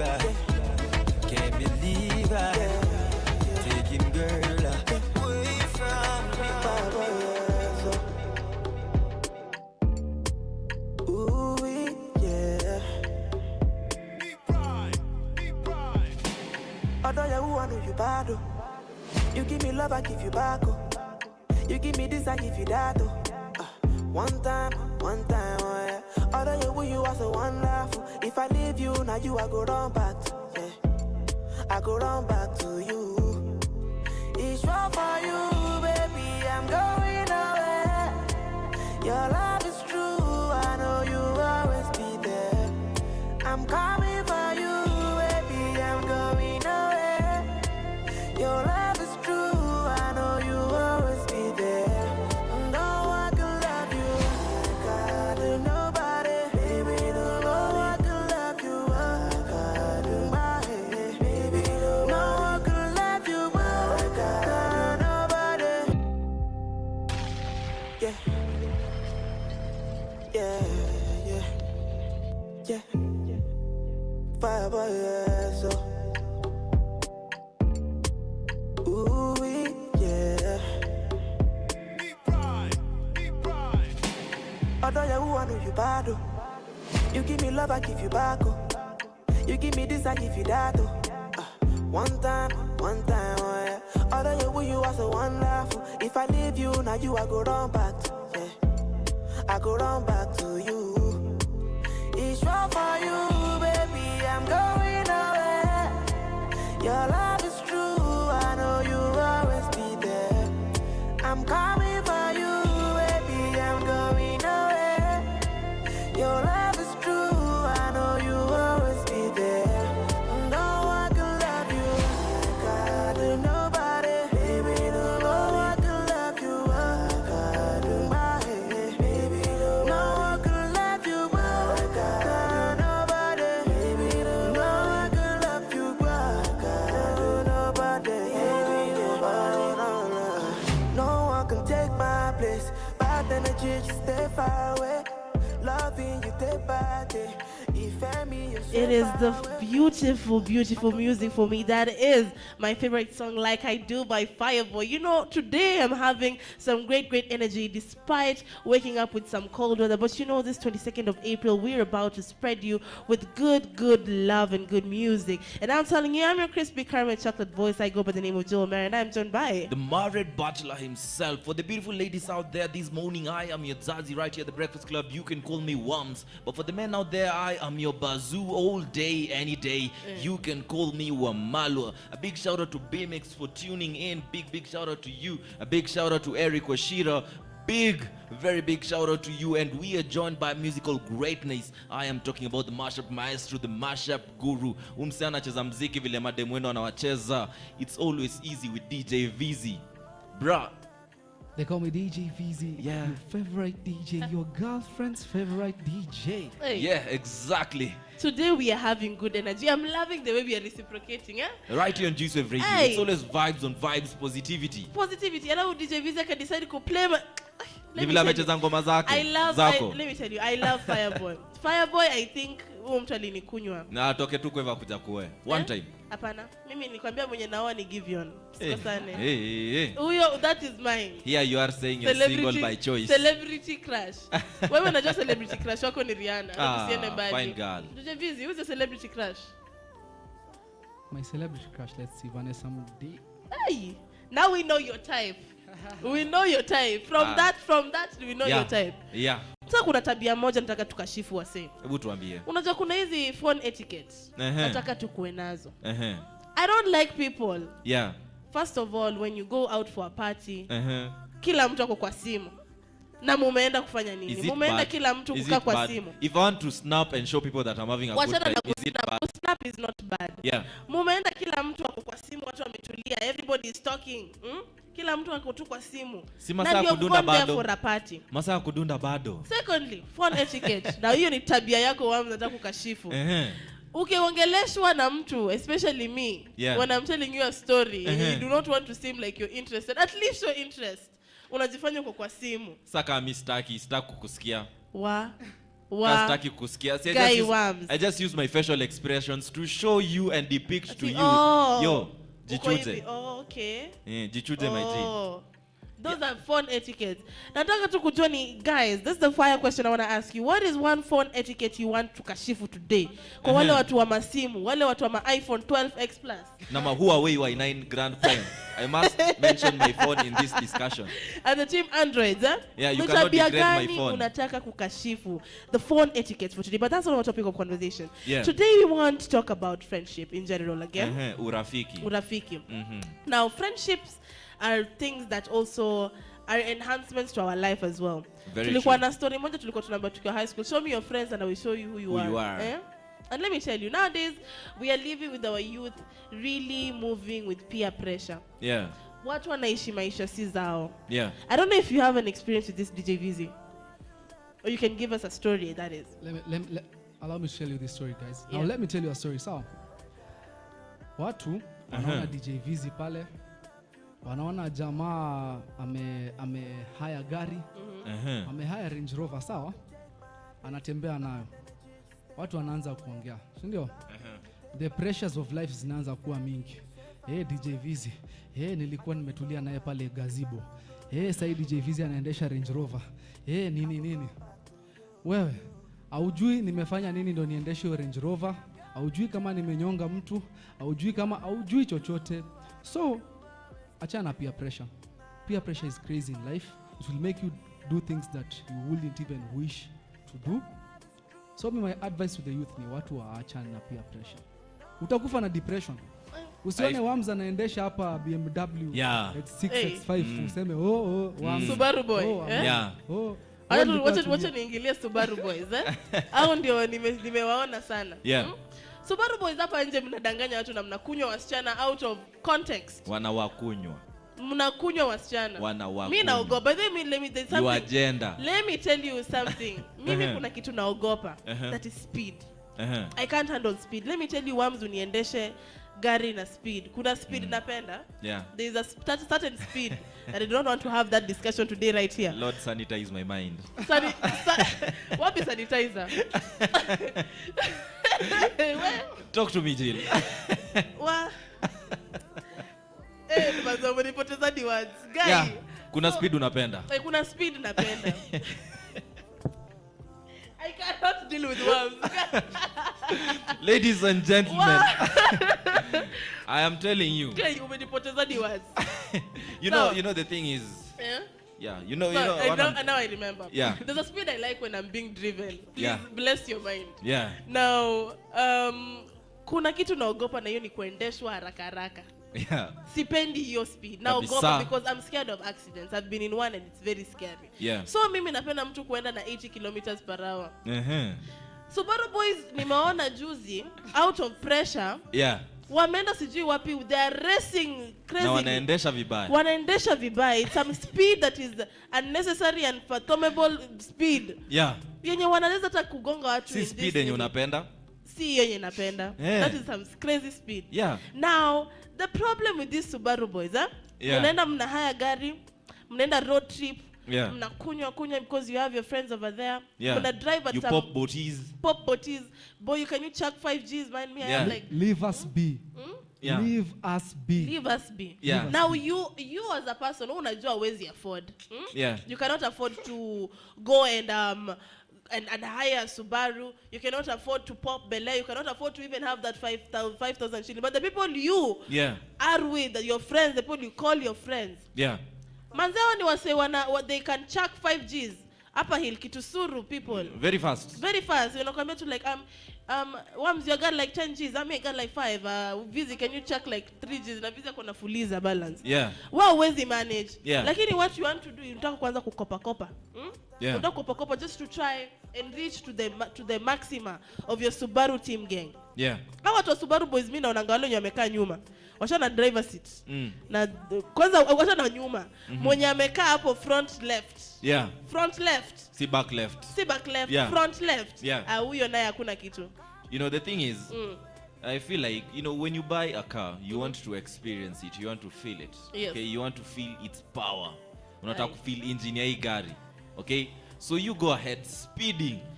Okay? That's what they do because they want, unajua, wanataka kuspeed, wanataka your attention, wajue I have a Subaru. And if I buy a Subaru, I will probably do the same thing. Unataka kunyambisha hiyo gari bana. But I will do it in a road that does not have people. Niende huko on my way to Mombasa. Hiyo barabara inanga watu at all. Nikanyage hiyo gari. You know, because I want to feel the speed of this vehicle. Unajua ukidrive maze kuna kitu about ukifinya hiyo mafuta una feel the car is moving, the car is picking up. Okay?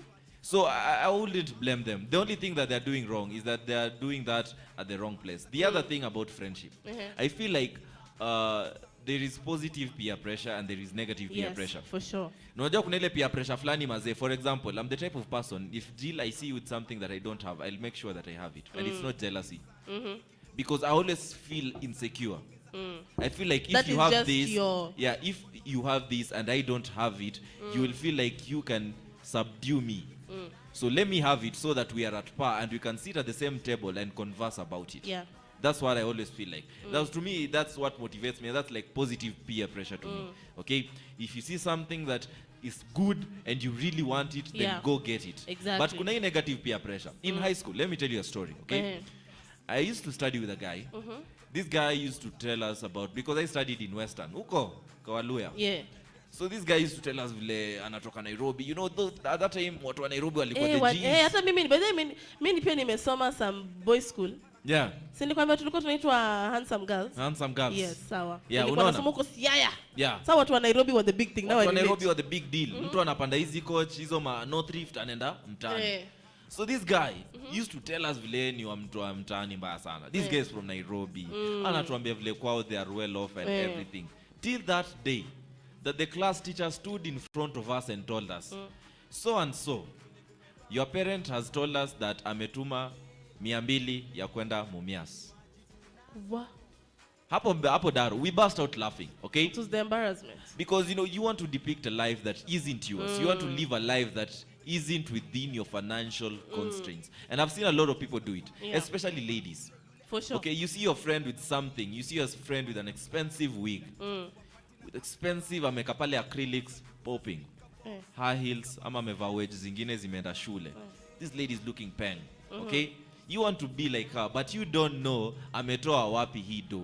So you go around hopping and club hopping in Nairobi looking for a sponyo to finance your nonsensical lifestyle. Yeah. It happens in Nairobi. But it's something that we see. Unajua venye mademo wanatafuta sponyo siku hizi? Juu ya peer pressure. They want to they want to depict a lifestyle that is laughing. Ni baridi. They want to depict a lifestyle that is very, very, very lavish. Okay? Oh, I swear to God I hadn't gotten whatever you said. It was laughing. Okay, sawa. Jill, mimi kwanza nikiona pale ushakuwa anti wa Haria. Nitakuambia Jill, tafadhali nipeleke Fogo Gaucho. I want to eat all I want. Nipeleke tafadhali. Tafadhali. Na itakuwa ni kubaya kama hauna hiyo pesa. Utachonga viazi.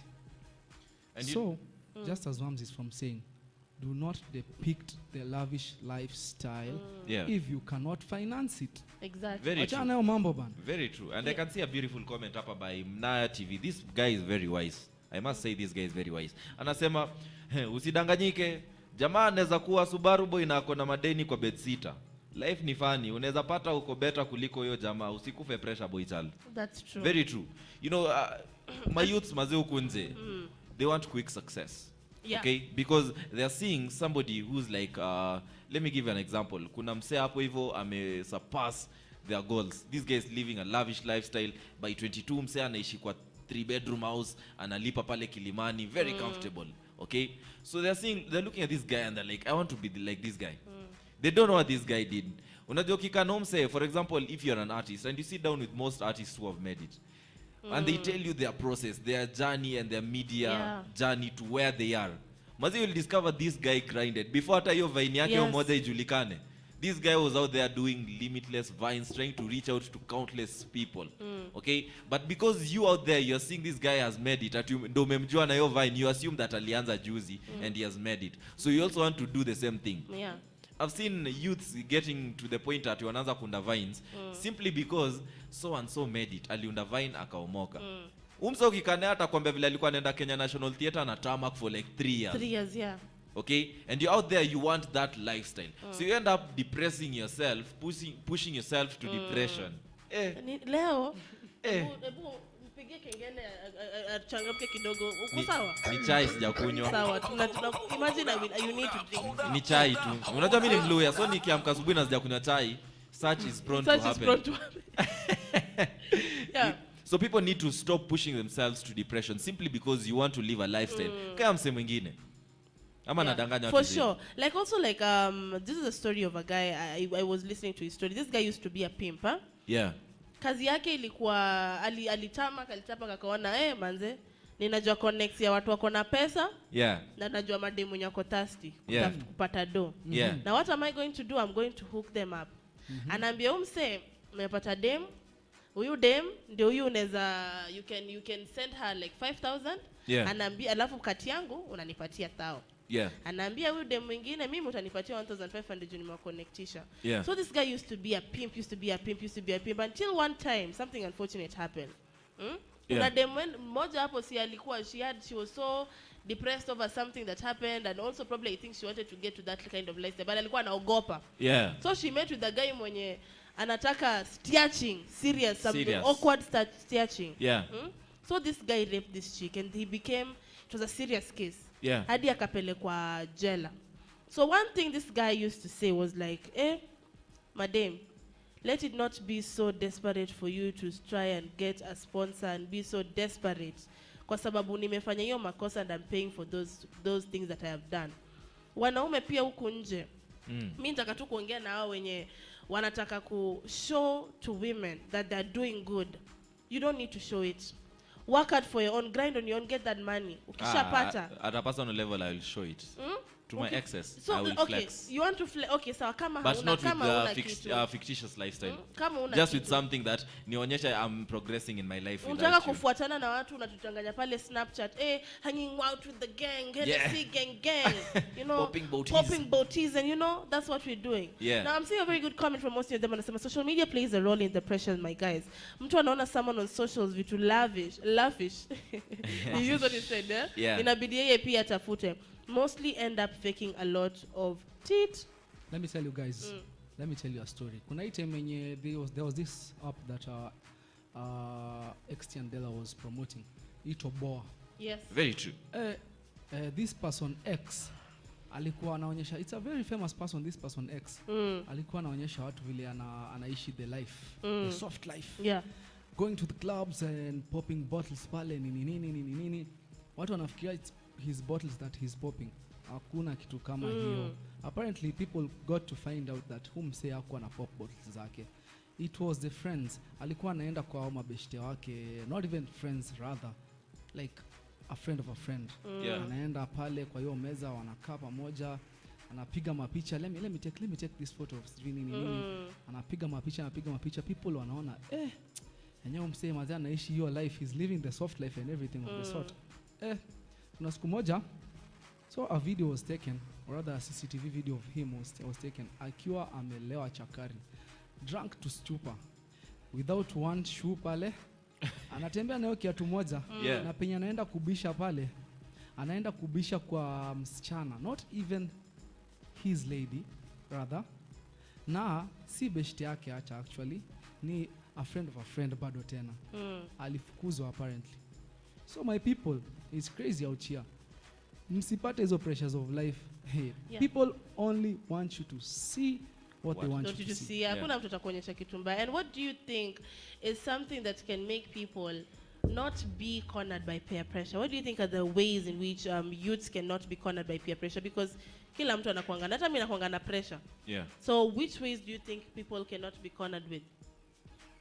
Peer pressure. It's very simple. Tell us on our social media handles at Juice Radio on Twitter, Instagram and Facebook. Na pia pale comment section YouTube unaweza tusumbua na comments zenu. Big shout out to you each and everyone who's tuning in. We are going on a very short music break, but when we come back, we are going to be continuing with this amazing discussion. DJ Veezy, Baghdad 1965.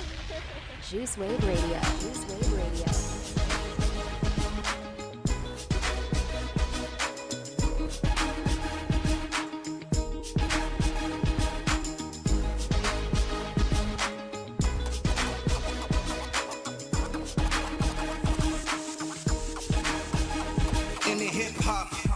phenomenon. Silikanyeri yana mchanja man. Tunachafua basi wapi yo dasta pan. Oya mifuko zimejaa rasta man. Itisha kinywaji faster man. Kang hapa niko na taska kan. Weka kwa bills ndalipa na Mastercard. Watakuwa juu ya maji ka Zanzibar. Basi Mustang dai watakuwa parking lot. Saya kwenda home sintapigia taxi cab. Nina msupa amevalia cardigan. Nikicheki Chelsea utapata hatata. Wax on, wax off, Daniel San. Nikitoast up chupa ya Jameson. Ongeza ice iwe kama ya Eskimo. Chapa shop bottoms up, here we go. Leo, mziki tunayo. Shake vile kumebamba, bamba. Leo, vinywaji tunazo. Shake vile kumebamba, bamba. Kumebamba mikono na super gum. Kwenye mic nimeshika na super glue. Naichana na itema ka bubble gum. Niko wax kwa mishuma, handles down. Mina Bangladesh, Pakistan. 2 seconds, everything bumbles. Yes I am. Mini king kwenye the kind of love I get for you, now mad am I too cost to?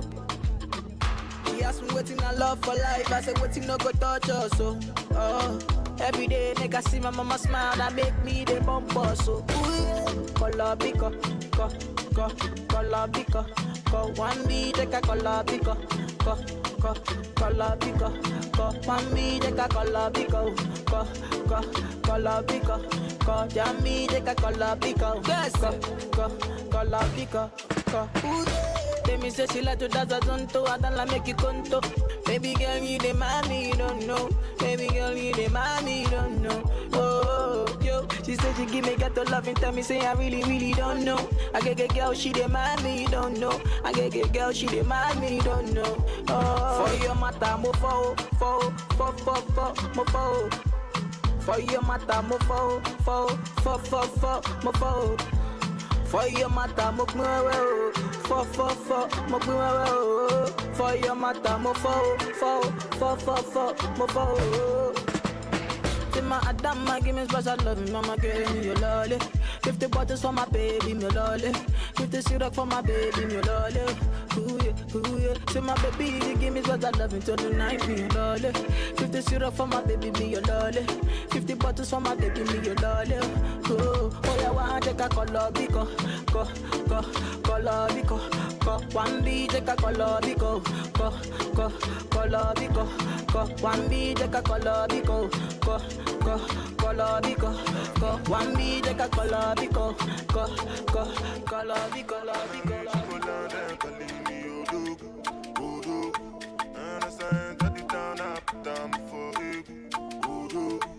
Nobody can stop you. So we dey fly past you. Over any obstacle, it be Odo. Say now who they draw the map, you Odo. You are looking at the champion, Odo. But the girls they shaky and she Odo. With the person with the cash, she Odo. Aje, kill it, Odo.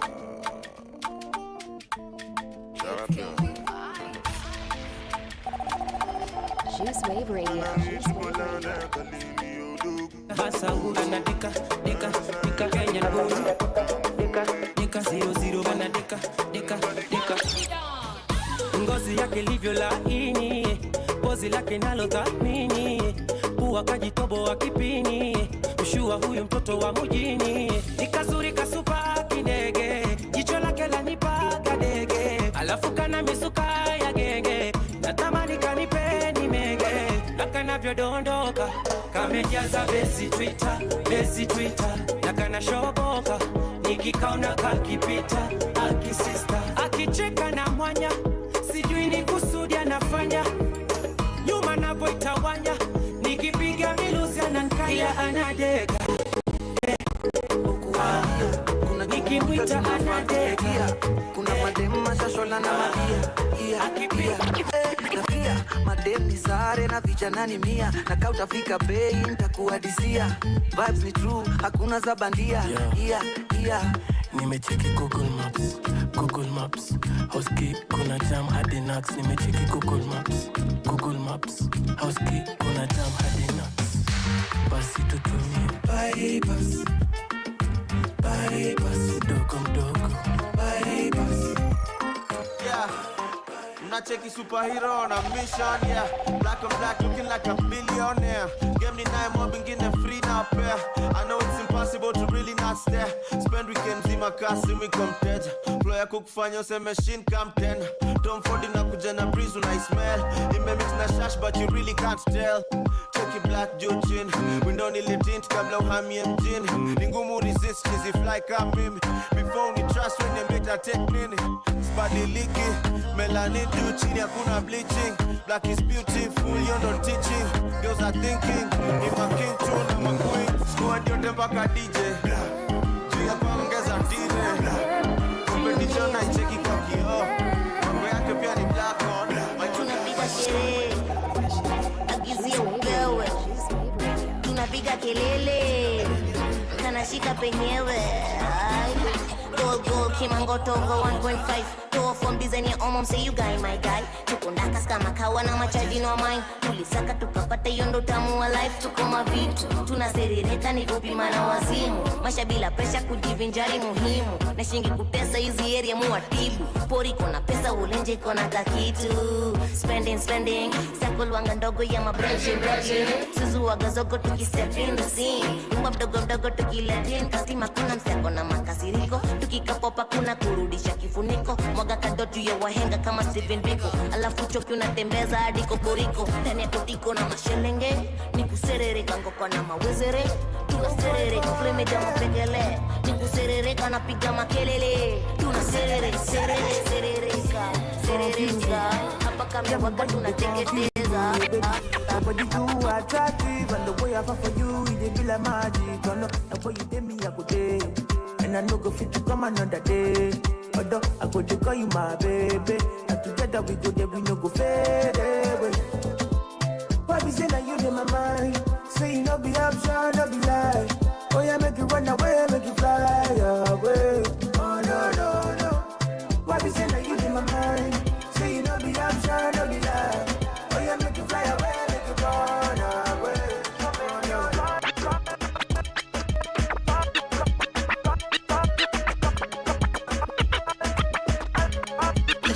On the beat. Ile streets unajua ni kuwa mocho. Nikiraona rauki ya kuwa mocho. Wa mocho, riang ni kuwa mocho. Wa mocho, riang ni kuwa mocho. Ile streets unajua ni kuwa mocho. Nikiraona rauki ya kuwa mocho.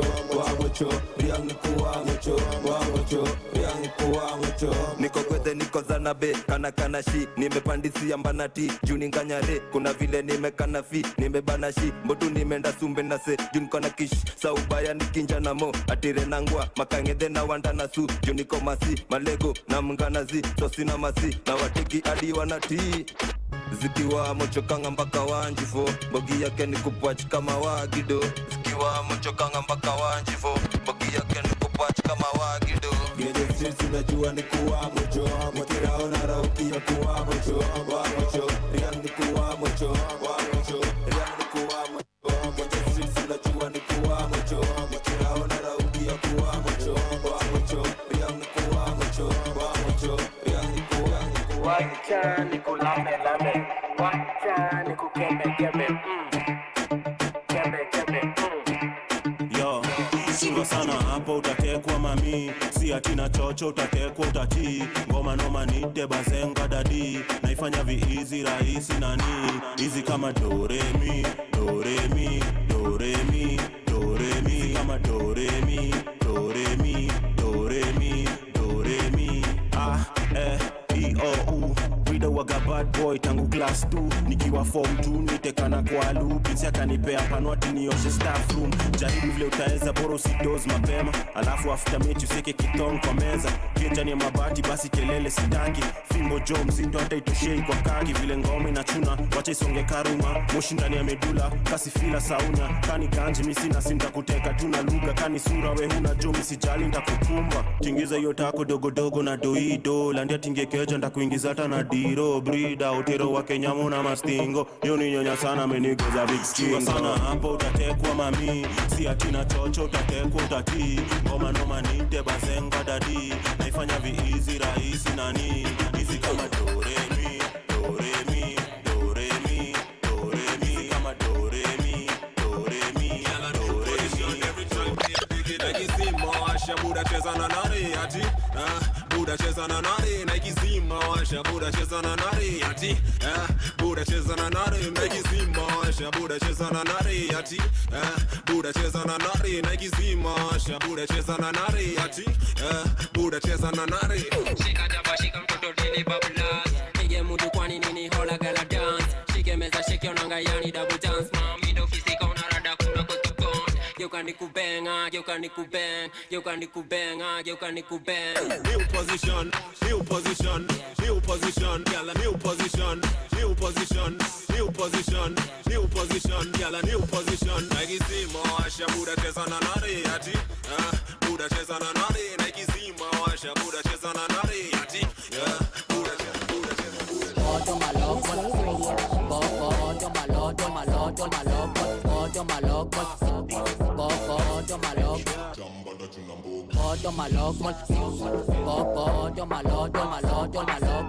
Odo maloko Epi kwanza venye umejibeba nga miudai miupenda napenda chako venye uicheza nga miudai miupenda napenda figa fire yani dangerous miudai miupenda napenda fanya na feel kama veteran miudai miupenda napenda miupenda napenda miupenda napenda miupenda napenda miupenda napenda. And I am telling you, goddamn, if you're not tuned into the breakfast show, I don't know what you are tuned in, because this is your #1 online radio. This is the Juice Wave Radio, and I am telling you, DJ Veezy, ameamua kutupatia ile bomb blast ya 1960.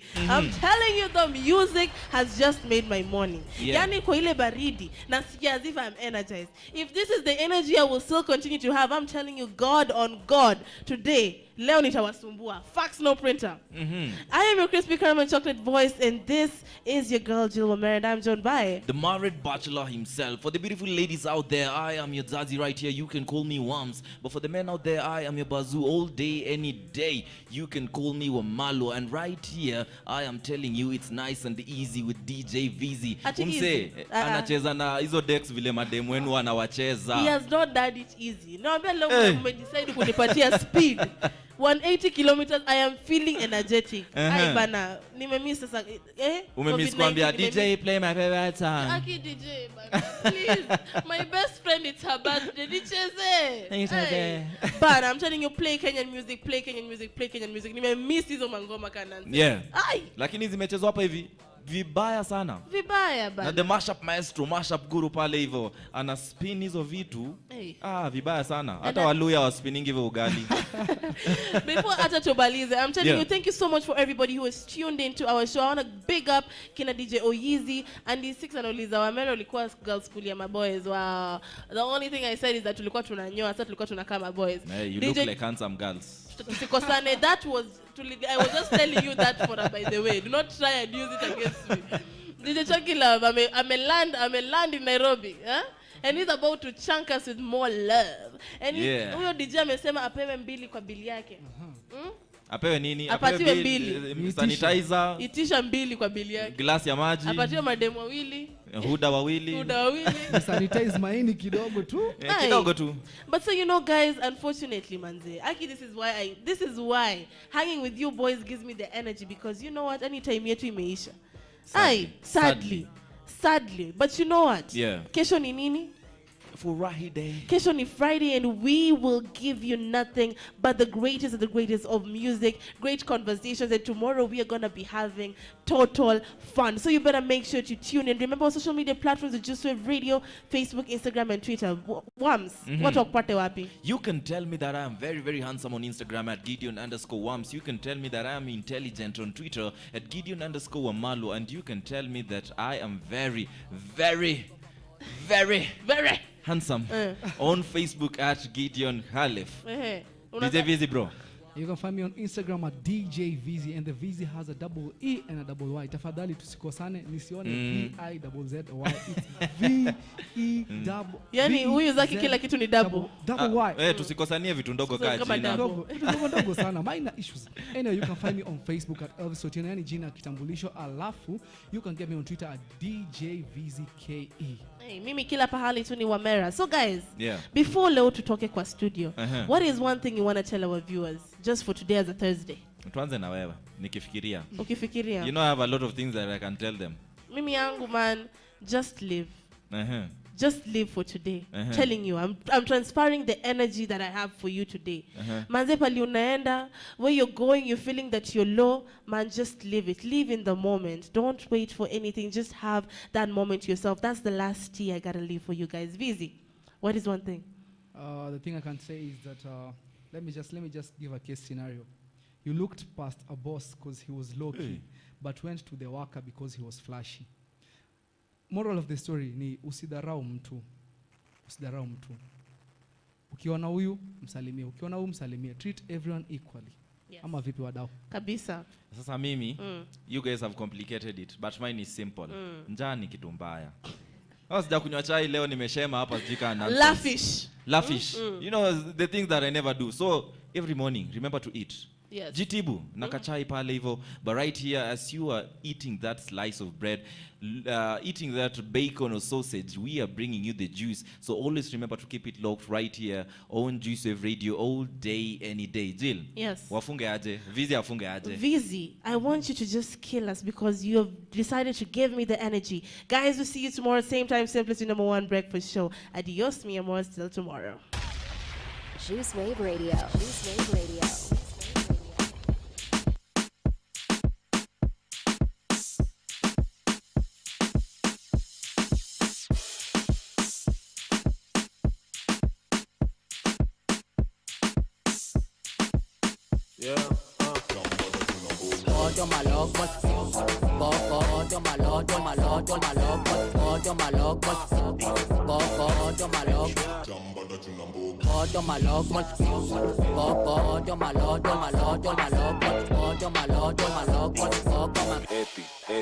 Kwanza venye umejibeba ngami udai miupenda napenda chako venye uicheza ngami udai miupenda napenda figa fanya ni dangerous miudai miupenda napenda fanya na feel kama veteran miudai miupenda napenda miupenda napenda